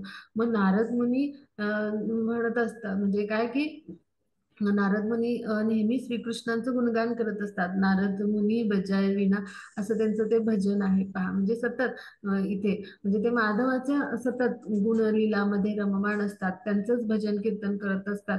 पण इथं प्रत्यक्ष माधवच काय आहे, तर राधा राणींच्या विरहामध्ये भावविभोर आहे, व्याकुळ झालेला आहे. हे त्यांनी जेव्हा पाहिलं तर तेव्हा मग त्यांच्यामध्ये चर्चा झाली की आता काय करायचं. तर श्रीकृष्णांना पाठवून द्यायचं राधा राणींच्या भेटीला. कुठे पाठवायचं, तर म्हणजे वृंदावनामध्ये पाठवायचं. मग आता बलरामजींना म्हणजे बलरामजींना सांगितलं गेलं की तुम्ही मग आता जा पुढे, म्हणजे सांगा तिकडे जाऊन. तर बलरामजी म्हटले की मी आज अनेक वेळा गेलेलो आहे आणि कधी माझ्यावर मी गेलो आणि कधी कृष्ण आले नाहीत, त्यामुळे माझ्यावर काही या गोपीजन विश्वास ठेवणार नाही.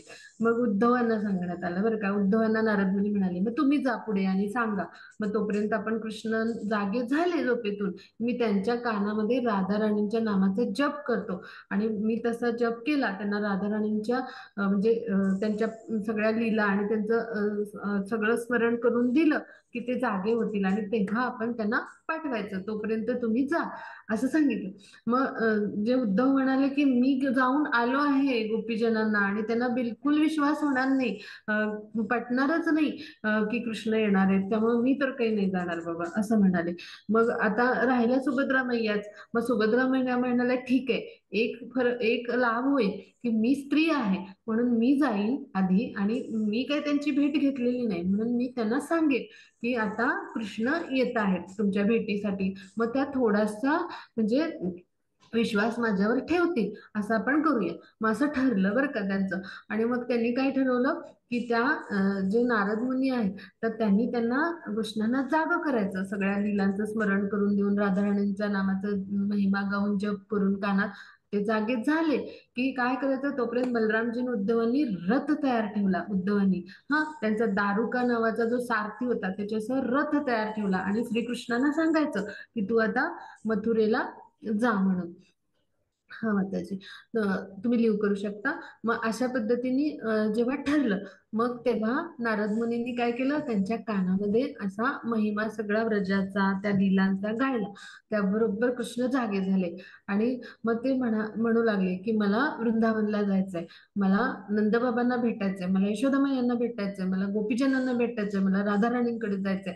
मग त्यावेळेला उद्धवजी काय म्हणाले की कृष्णा ते बघ तुझा रथ तयार आहे आणि तू लागलीच रथात बस आणि त्या रथात चढ, दारुका तयार आहे तुझ्यासाठी रथ घेऊन आणि तू वृंदावन जा, वृंदावन जायला नाही असं सांगतात बरं का. मग आता कृष्ण इतके भावविभोर झालेले असतात की काय होतं की त्यांना चालताना सुद्धा म्हणजे इतक्या प्रेमामध्ये आणि त्या विरहामध्ये भावविभोर असतात की ते चालताना पण असे डळमळत असतात, म्हणजे त्यांना तोल जात असतो. मग काय करतात उद्धव आणि हे बलरामजी आणि जे म्हणजे हे सगळे असतात, तर त्यापैकी जे उद्धव आहेत आणि जे नारद मुनी आहेत तर ते काय करतात, त्यांना धरून रथापर्यंत घेऊन जातात. मग आता ते रथात बसतात कृष्ण. हा आणि सांगतात ते कृष्ण म्हणजे कृष्णांना कृष्ण जेव्हा बसतात तेव्हा दारुकाला सांगतात की आता ते त्यांना वृंदावनच्या दिशेने घेऊन जा. मग त्यावेळेला काय घडतं, तर तो दारुका जो काय असतो तर तो काय म्हणतो की मी वाऱ्यापेक्षा वेगाने तुम्हाला घेऊन जाईल, तुम्ही काळजी करू नका, आपण वृंदावनला पोहोचूया. मग त्यावेळेला श्रीकृष्ण काय म्हणतात, वाऱ्यापेक्षा नाही मनापेक्षा जास्त वेगाने तुम्हाला घेऊन चल असं म्हणतात. म्हणजे इतका त्यांना तो विरह जाणवत असतो पहा. आणि मग तो रथ त्यांचा वृंदावनच्या दिशेने धावायला लागतो. मग तोपर्यंत काय होतं, बलरामजी पोचलेले असतात, सुभद्रा म्हणजे मैया पोचलेले असतात. हा आणि मग तिकडे निधीवन. आता निधीवन म्हणजे काय, तर श्रीकृष्ण आणि राधा राणी यांच्या ज्या वेगवेगळ्या म्हणजे माधुर्य लीला झाल्या तर त्याचं ठिकाण म्हणजे काय, निधीवन. मग तिथे आता 100 वर्षांपेक्षा काळ जास्त लोटलेला असतो आणि श्रीकृष्णांच्या प्रतीक्षेमध्ये राधा राणी असतात आणि ते विरह व्याकुळ झालेले असतात आणि मग त्यांनी प्राण त्यागायचे, शरीर म्हणजे शरीर त्यागायचं ठरवलेलं असतं. आणि त्यामुळं त्या निधीवनामध्ये तिथल्या भूमीवर त्या विरहामध्ये त्या पहुडलेल्या असतात, त्या विरह वेगामध्ये. आणि अष्टसखी त्यांच्या भोवती गोळा झालेले असतात. सगळे व्रजभूमीतले जे सगळे जे गोपीजन आहेत ते तिथे जमलेले असतात की आता त्या शरीर त्यागणार आहेत म्हणून. आणि अशा पद्धतीनं तिथं सगळा देखावा असतो. आणि मग त्यावेळेला काय होतं तर तिथे म्हणजे सगळेजण जे व्रज भूमीतले लोक असतात, कोणी रडत असतं, कोणी म्हणजे खूप दुःखामध्ये असतं, आणि राधा राणी जे आहेत तर त्यांची अवस्था त्यांना पाहवत नसते असं असतं. आणि त्यावेळेला तिथं काय होतं, तर श्रीकृष्ण जे आहे ते दारुकासह पोहोचतात, आणि त्यांना पाहून काय होतं की जी चित्रा सखी आहे तर ती कानामध्ये राधा राणींच्या अगदी किंचाळते जवळजवळ, ते पहा कृष्ण आले. आणि जेव्हा असं होतं तर त्यावेळेला काय होतं, तर कृष्णांना पाहून राधा राणी आहेत त्या ह्या अवस्थेतून विरहावस्थेतून एकदम जाग्या होतात, आणि त्या आनंदाने त्यांचं स्मित निहाळतात, म्हणजे जे श्रीकृष्णांचं. आणि श्रीकृष्ण आणि राधा राणी यांची जेव्हा नजरेचं मिलन होतं त्यावेळेला ह्या इतकं सुंदर त्यांचं रूप असतं राधा राणींचं, आणि हे सगळं प्रेम आणि भाव पाहून श्रीकृष्ण तिथं काय होतं, तर बेशुद्ध अवस्थेत पडतात. म्हणजे का, तर त्या प्रेमाचा जो म्हणजे जो भाव आहे आणि ते सगळ्या दर्शनाने, म्हणजे अशा पद्धतीने ते तिथे म्हणजे त्यांची शुद्ध हरपते. मग आता काय करायचं, म्हणजे विशाखा सखी म्हणते की आता राधा राणी तर शुद्धीवर आल्या, आणि तोपर्यंत कृष्णच आपली शुद्ध हरपून बसले, आता काय करायचं म्हटल्यावर मग राधा राणी काय सांगतात की हे चित्रा, हे विशाखा, म्हणजे किंवा ललिता ज्या सखी असतात त्यांना काय सांगतात, तर ते ललिता सखीला सांगतात की हे ललिता, म्हणजे हे ललिता सखी तू काय कर, की हा जो वारा वाहतोय म्हणजे ह्या व्रजभूमीतून ह्याची दिशा आहे, तर ती काय कर, तर म्हणजे ती जी आहे तर ती माझ्या बाजूने अशी वळव की माझ्या शरीराला स्पर्श करून माझ्या शरीरावरच्या वेगवेगळ्या फुलमाळा मी परिधान केलेली सगळे वस्त्र, आणि ह्यांना सगळ्यांना माझे सगळे वस्त्रालंकार किंवा माझे सगळे अलंकार आणि माझ्या गळ्यातले सुगंधी फुलमाळा ह्यांना स्पर्श करून तो वारा श्रीकृष्णांच्या नासागरापर्यंत जाईल, अशा पद्धतीनं तू ह्या वाऱ्याची दिशा वळव असं सांगतात. आणि त्या विशाखा सखीला सांगतात की तू काय कर, असा जेव्हा वाऱ्याची दिशा ललिता सखी वळवतील त्यावेळेला तू श्रीकृष्णांच्या कानामध्ये माझ्या नावाचा जप कर, असं त्या सांगतात. आणि मग कृष्ण जे आहे तर ते पूर्वस्थितीला येतील, पूर्वभानावर येतील. मग त्याप्रमाणे विशाखा सखी करतात. आणि त्यावेळेला कृष्णांचं म्हणजे नाम आहे, म्हणजे ललिता सखी वाऱ्याचा झोत वळवतात कृष्णांकडे. आणि तो जो सुगंध आहे तर म्हणजे तर त्या सुगंधामुळे राधाराणींच्या शरीरापासून येणारा जो चंदनाचे लेप आहेत, वनमाळ आहेत, त्यांचा जो सुगंध आहे, गंध आहे, त्याच्यामुळे आणि त्यांच्या कानात कृष्ण नामाचा जो जप करतात विशाखासाठी, त्यामुळे कृष्ण भानावर येतात. आणि एकमेकांकडे पाहून ते अत्यंत सुंदर स्मित करतात आणि म्हणतात 100 वर्ष झालीच नाही तसं वाटतंय, आपण तर नेहमी भेटत आहोत, नेहमी एकमेकांसोबत होतो. 100 वर्षाचा काळ लोटलाय असं बिलकुल वाटत नाही. आणि ती वेळ असते पहाटेची, आणि ते दोघे निधिवन मधल्या एका पाषाणावर बसलेले असतात, कृष्णांच्या शेजारी राधा राणी असे बसलेले असतात. मग तिथे काय करतात, तर चित्रा सखी राग गायला लागतात. मग त्यावेळेला काय करतात, तर विशाखा सखी त्या काय करतात, तर त्या आरती गायला लागतात. आणि मग इतर जे सगळेजण असतात म्हणजे, तर ते काय करतात, गोपीजन म्हणजे जे आहेत तर ते काय, ब्रजवासी जे आहेत तर ते काय करतात, मृदुंग करतालाच्या तालावर नाचून गायला लागतात. आणि मग अशा पद्धतीनं तो आनंद साजरा करतात. मग ही काय आहे, तर ही म्हणजे ही जी आहे त्याची 100 वर्षानंतरची राधा आणि कृष्णांची भेट आहे. मग हीच लीला त्या जंगलामध्ये त्या पाषाणावर बसून घडली.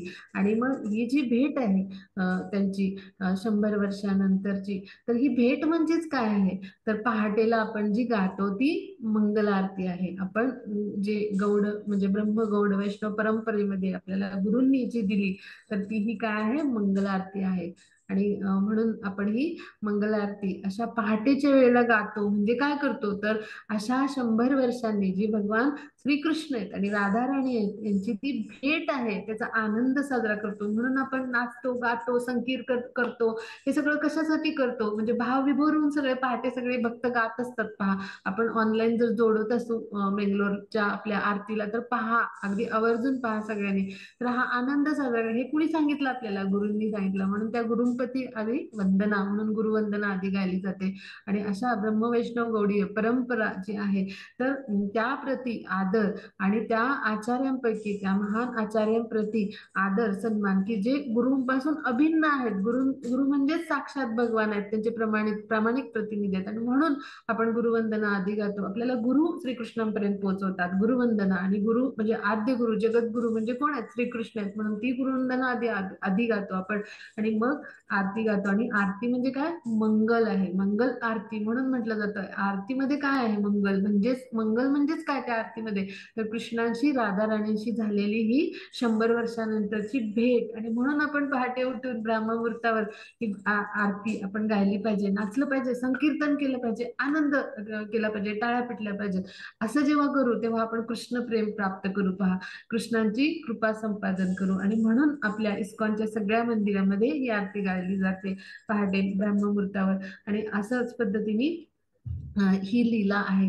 तर ही त्या जंगलामध्ये घडली. मग ह्या सगळ्याच्या वार्ता, ह्या वेगवेगळ्या लीला घडायच्या, त्याच्या शचीमातांपर्यंत जायच्या. आणि मग शचीमातांनी काय सांगितलं की तुम्ही ह्या सगळ्या म्हणजे तुम्ही आपल्या भावनांना आवरा एक आई म्हणून त्यांनी सांगितलं. तर सामान्य आई जी असते सामान्य वेशामध्ये, जरी ते पार्षद आहेत लीला करायला, तरी जेव्हा समाजाचं म्हणजे जे सामाजिक म्हणजे जे असतं भान, तर ते ठेवणं गरजेचं आहे. आणि हे चैतन्य महाप्रभूंनी जरी ते भगवंत असतील, भगवान श्रीकृष्ण असतील, तरी त्यांनी ते सर्व भान जे आहे तर त्या ठेवून त्यांनी आपल्या लीला केलेल्या आहेत. पहा, ह्याचं ते उदाहरण आहे. आणि मग त्यांनी काय केलं? आपला मुक्काम नीलाचलला हलवला. मग तिकडे गदाधर पंडित गेले. म्हणजे काय की तिथं जाऊन ते अशा पद्धतीच्या लीला जे आहे तर ते करायचे. तर नीलाचल म्हणजेच काय? तर जगन्नाथपुरी. म्हणजे नीलाचल पर्वत जो आहे तर तिथे जगन्नाथपुरी आहे. म्हणजेच काय? जगन्नाथपुरी म्हणजे काय? जगन्नाथांचं निवास म्हणजे जगन निवास म्हटलं जातं. म्हणजे काय? नीलाचल पर्वत म्हणजे त्या पर्वतावर स्थित जगन्नाथपुरी आहे. मग तिथे चैतन्य महाप्रभू जे आहेत तर त्यांनी आपला मुक्काम हलवला. म्हणजे ते तिथे गेले. म्हणजे ते त्याच्यासाठी पण त्या संदर्भात पण लीला आहे की ते वृंदावनला जायची त्यांना इच्छा होती. पण त्यांच्या ज्या शची माता आहेत तर त्यांची भेट व्हावी म्हणून नित्यानंद प्रभूंनी त्यांचा मार्ग बदलून त्यांना हळूहळू अद्वैत आचार्यांच्या घरी आणलं. आणि तिथं त्यांची शचीमातांची भेट झाली. मग शचीमातांनी त्यांना सांगितलं की तू माझ्यापासून जवळ राहा, मला म्हणजे तुला कधी भेटावंसं वाटेल तर मला तुझी भेट घेता आली पाहिजे. म्हणून मग हे पण एक म्हणजे हे बाह्य कारण आहे. पण त्यांनी मग आपला मुक्काम जो आहे तो जगन्नाथपुरीला म्हणजे नीलाचल पर्वतावर हलवला. मग अशा पद्धतीनं ह्या लीला ज्या आहेत तर त्यांची पुनरावृत्ती जेव्हा भक्त म्हणून आले, हे सगळे संन्यासी भक्त म्हणून आले, तर त्यांनी हे आस्वादन अशा पद्धतीने कृष्ण प्रेमाचं, कृष्णाविषयीची जी प्रेमाभक्ती आहे त्याचं अशा पद्धतीने केलं. आणि हा जो प्रसंग आहे जंगलातला तर ते ह्या म्हणजे ज्या पूर्व म्हणजे द्वापार युगातल्या ज्या म्हणजे पूर्व अवतारातल्या त्यांच्या त्या लीला आहेत तर त्याचं हे प्रकटीकरण होतं. त्या जंगलातली लीला म्हणजे अशी सुंदर लीला तिथे घडली. मग आता पुढे काय घडलं? त्यांनी जेव्हा नीलाचलला आपला मुक्काम हलवला तर तेव्हा काय केलं? तर त्यांनी स्वतःला टोटा गोपीनाथ जे मंदिर आहे म्हणजे चैतन्य महाप्रभू जे आहेत त्यांच्या अनेक लीला घडल्यात, तसं टोटा गोपीनाथ मंदिर सुद्धा त्यासाठी प्रसिद्ध आहे. पण टोटा गोपीनाथ जे मंदिर आहे तर त्याच्या सेवेमध्ये आता ते संन्यासी भक्त आहे म्हणून त्यांनी काय केलं? गोपीनाथ मंदिर जे आहे जगन्नाथपुरीमध्ये तिथली सेवा स्वीकारली आणि त्या सेवेमध्ये स्वतःला समर्पित केलं म्हणजे वाहून घेतलं. मग महाप्रभू काय करायचे की त्यांच्या जे मित्र आहेत गदाधर तर त्यांना त्यांना भेटायला जायचे बऱ्याचदा त्यांना वेळ मिळेल तसा. मग आता म्हणजे का तर ते भेटायला का जायचे? तर त्यांच्यामध्ये जे कृष्ण प्रेमाची चर्चा व्हायची तर ते कृष्ण प्रेमाची चर्चा आणि कृष्णाविषयीचा भाव कोण शिकवायचे त्यांना? तर गदाधर पंडित. म्हणजे कृष्णांना म्हणजे स्वयं भगवान आहेत कृष्ण जे आहेत ते स्वयं श्रीकृष्ण आहेत. मग त्यांना तो भाव आहे राधा राणीचा किंवा एका भक्ताचा भाव काय आहे म्हणजे सर्वश्रेष्ठ भक्त राधा राणी आहे. मग एका भक्ताचा भाव आणि प्रेम जे आहे तर ते कुणाकडून त्यांना शिकायचं असायचं? गदाधर पंडितांकडून की ज्या राधा राणी आहेत स्वयं. आणि म्हणून त्यांच्याशी ते भेट घ्यायला का जायचे? तर त्यामुळं त्यांचं स्वतःला गदाधर पंडितांकडून मार्गदर्शन मिळावं भक्ती संदर्भात, कसा भाव आणि प्रेम विकसित करायचं यासाठी ते सतत चैतन्य महाप्रभूंच्या रूपात जेव्हा ते म्हणजे अवतरले आणि गोपीनाथ मंदिराची म्हणजे टोटा गोपीनाथजींची ते सेवा करायला लागले तेव्हा तिथे जायचे. आणि मग ते गदाधर पंडितांची भेट घ्यायचे. मग आता टोटा गोपीनाथ मंदिर कुठं आहे? तर जे जो तिथला म्हणजे पश्चिम बंगालचा जो सागर आहे तिथे, म्हणजे आता जगन्नाथपुरीमध्ये जो समुद्र आहे, तर त्याला यमेश्वर असं म्हटलंय. तर तिथं यमेश्वर हे जे ठिकाण आहे, तर तिथं त्या म्हणजे समुद्रालगत ठिकाण आहे आणि तिथे ते टोटा गोपीनाथजींचं मंदिर आहे. मग आता चैतन्य महाप्रभू जे आहे, तर ते जे आहे तर ते वृंदावनला गेले. मग आता त्यांच्याबरोबर गदाधर पंडित नव्हते त्यावेळेला, त्यांनी जेव्हा यात्रा केली वृंदावनची.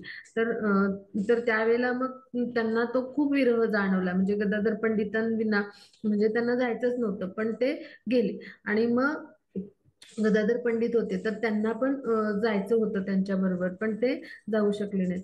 मग त्यांनी काय केलं, तर त्यांना आठवण करून दिली. आता कसली आठवण करून दिली, तर म्हणजे काय आठवण करून दिली, म्हणजे ह्या घटना का घडल्या, ही सुद्धा कृष्णांची लीलाच होती. काय लीला होती, तर म्हणजे त्यांनी क्षेत्र संन्यास घेतलेला होता. म्हणजे काय, की त्यांनी जे चैतन्य महाप्रभू आहेत, तर त्यांनी क्षेत्र संन्यास म्हणजे काय, की ते संन्यासाच्या रूपात होते, म्हणजे श्री गोपीनाथजींच्या सेवेमध्ये एक भक्त म्हणून.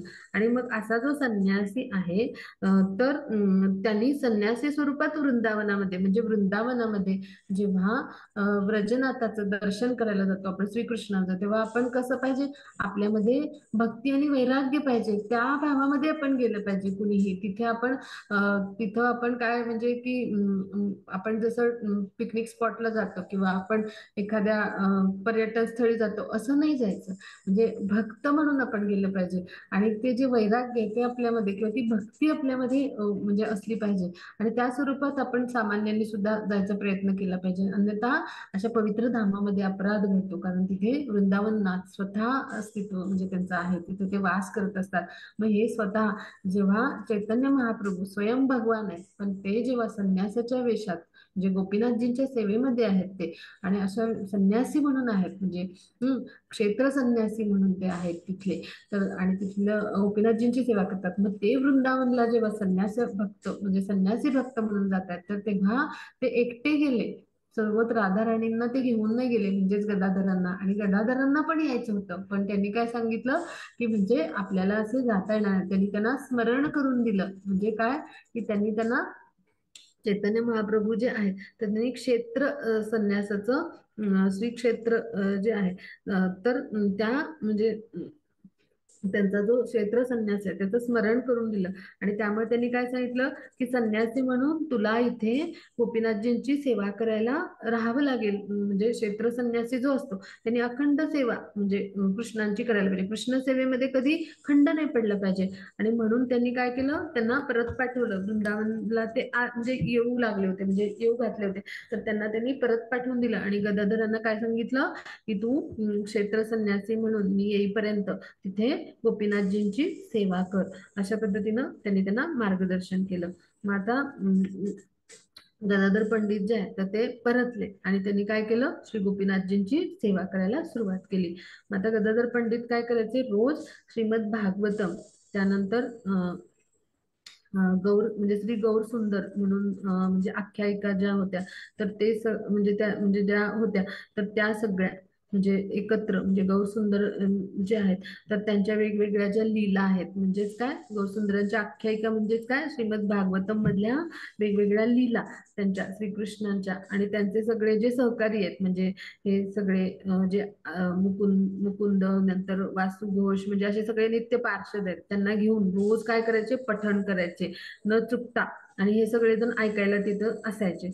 मग एखाद्याने जर प्रश्न विचारला म्हणजे श्रीकृष्णांच्या विषयी किंवा राधा आणि कृष्ण यांच्याविषयी, तर त्यांच्या अवताराविषयी गदाधर पंडितांना, तर ते काय उत्तर द्यायचे, की महाप्रभू हे कृष्ण आहेत. म्हणजे ते उत्तर काय द्यायचे त्या सगळ्यांना, की महाप्रभू हे कृष्ण आहेत आणि ते राधा राणी जे आहेत, तर त्यांच्या म्हणजे त्यांच्या भावामध्ये आहेत. आणि त्यामुळं ते राधा भावामध्ये असलेले हे कृष्ण आहेत, आणि ते कृष्ण प्रेमाच्या विरहामध्ये आहेत किंवा कृष्ण प्रेमाच्या शोधामध्ये आहेत. अशा पद्धतीनं गदाधर पंडित अत्यंत चातुर्याने खूप सुंदर उत्तर त्यांना द्यायचे सगळ्या भक्तांना, आणि त्याचं विश्लेषण करून सांगायचे, की त्यांना त्याची म्हणजे काय व्हायची म्हणजे त्या उत्तराने त्यांच्या सगळ्या मनातल्या म्हणजे प्रश्नांची जी क्षुधा आहे तर ती कशी व्हायची, तृप्त व्हायची. म्हणजे अशा पद्धतीने गदाधर पंडित त्यांना उत्तर द्यायचे. मग ह्या माध्यमातून गदाधर पंडित काय करतात, तर ते जे त्यांचे भाव आहेत ते महाप्रभूंचे समजून घेतात, कारण ते प्रत्यक्ष राधाराणी आहेत. आणि म्हणून त्यांनी काय सांगितलं त्या भक्तांना, की हे प्रत्यक्ष कृष्ण आहेत, पण ते कृष्ण जरी असले तरी राधाराणींच्या भावामध्ये आहेत. आणि म्हणून ते कृष्ण प्रेमाच्या शोधात आहेत आणि कृष्णांच्या शोधात आहेत. आणि त्या कृष्ण प्रेमाच्या भावामध्ये असल्यामुळं, विरह भावामध्ये असल्यामुळं त्यांच्या म्हणजे त्यांच्या कडून अशा भावावस्था प्रकट होतात. मग असं ते मार्गदर्शन करायचे. मग असे ते गदाधर पंडित आहेत. तर ते काय करायचे, तर महाप्रभूंच्या सगळ्या लीलांमध्ये स्वतः म्हणजे सहभागी असायचे आणि महाप्रभूंच्या ह्या भावावस्था आहेत तर त्यातून त्यांना पूर्वस्थितीला आणण्यासाठी प्रयत्न करायचे.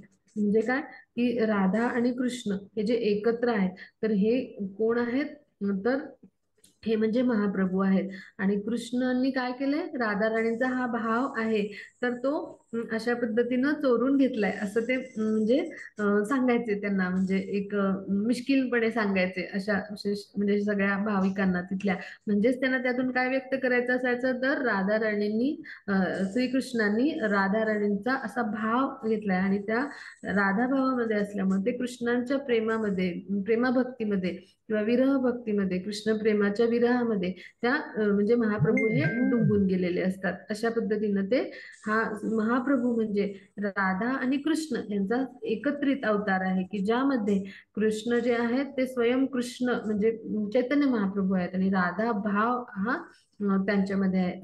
असे एकत्रित राधा आणि कृष्ण म्हणजे स्वतः महाप्रभू आहेत असं सांगायचे.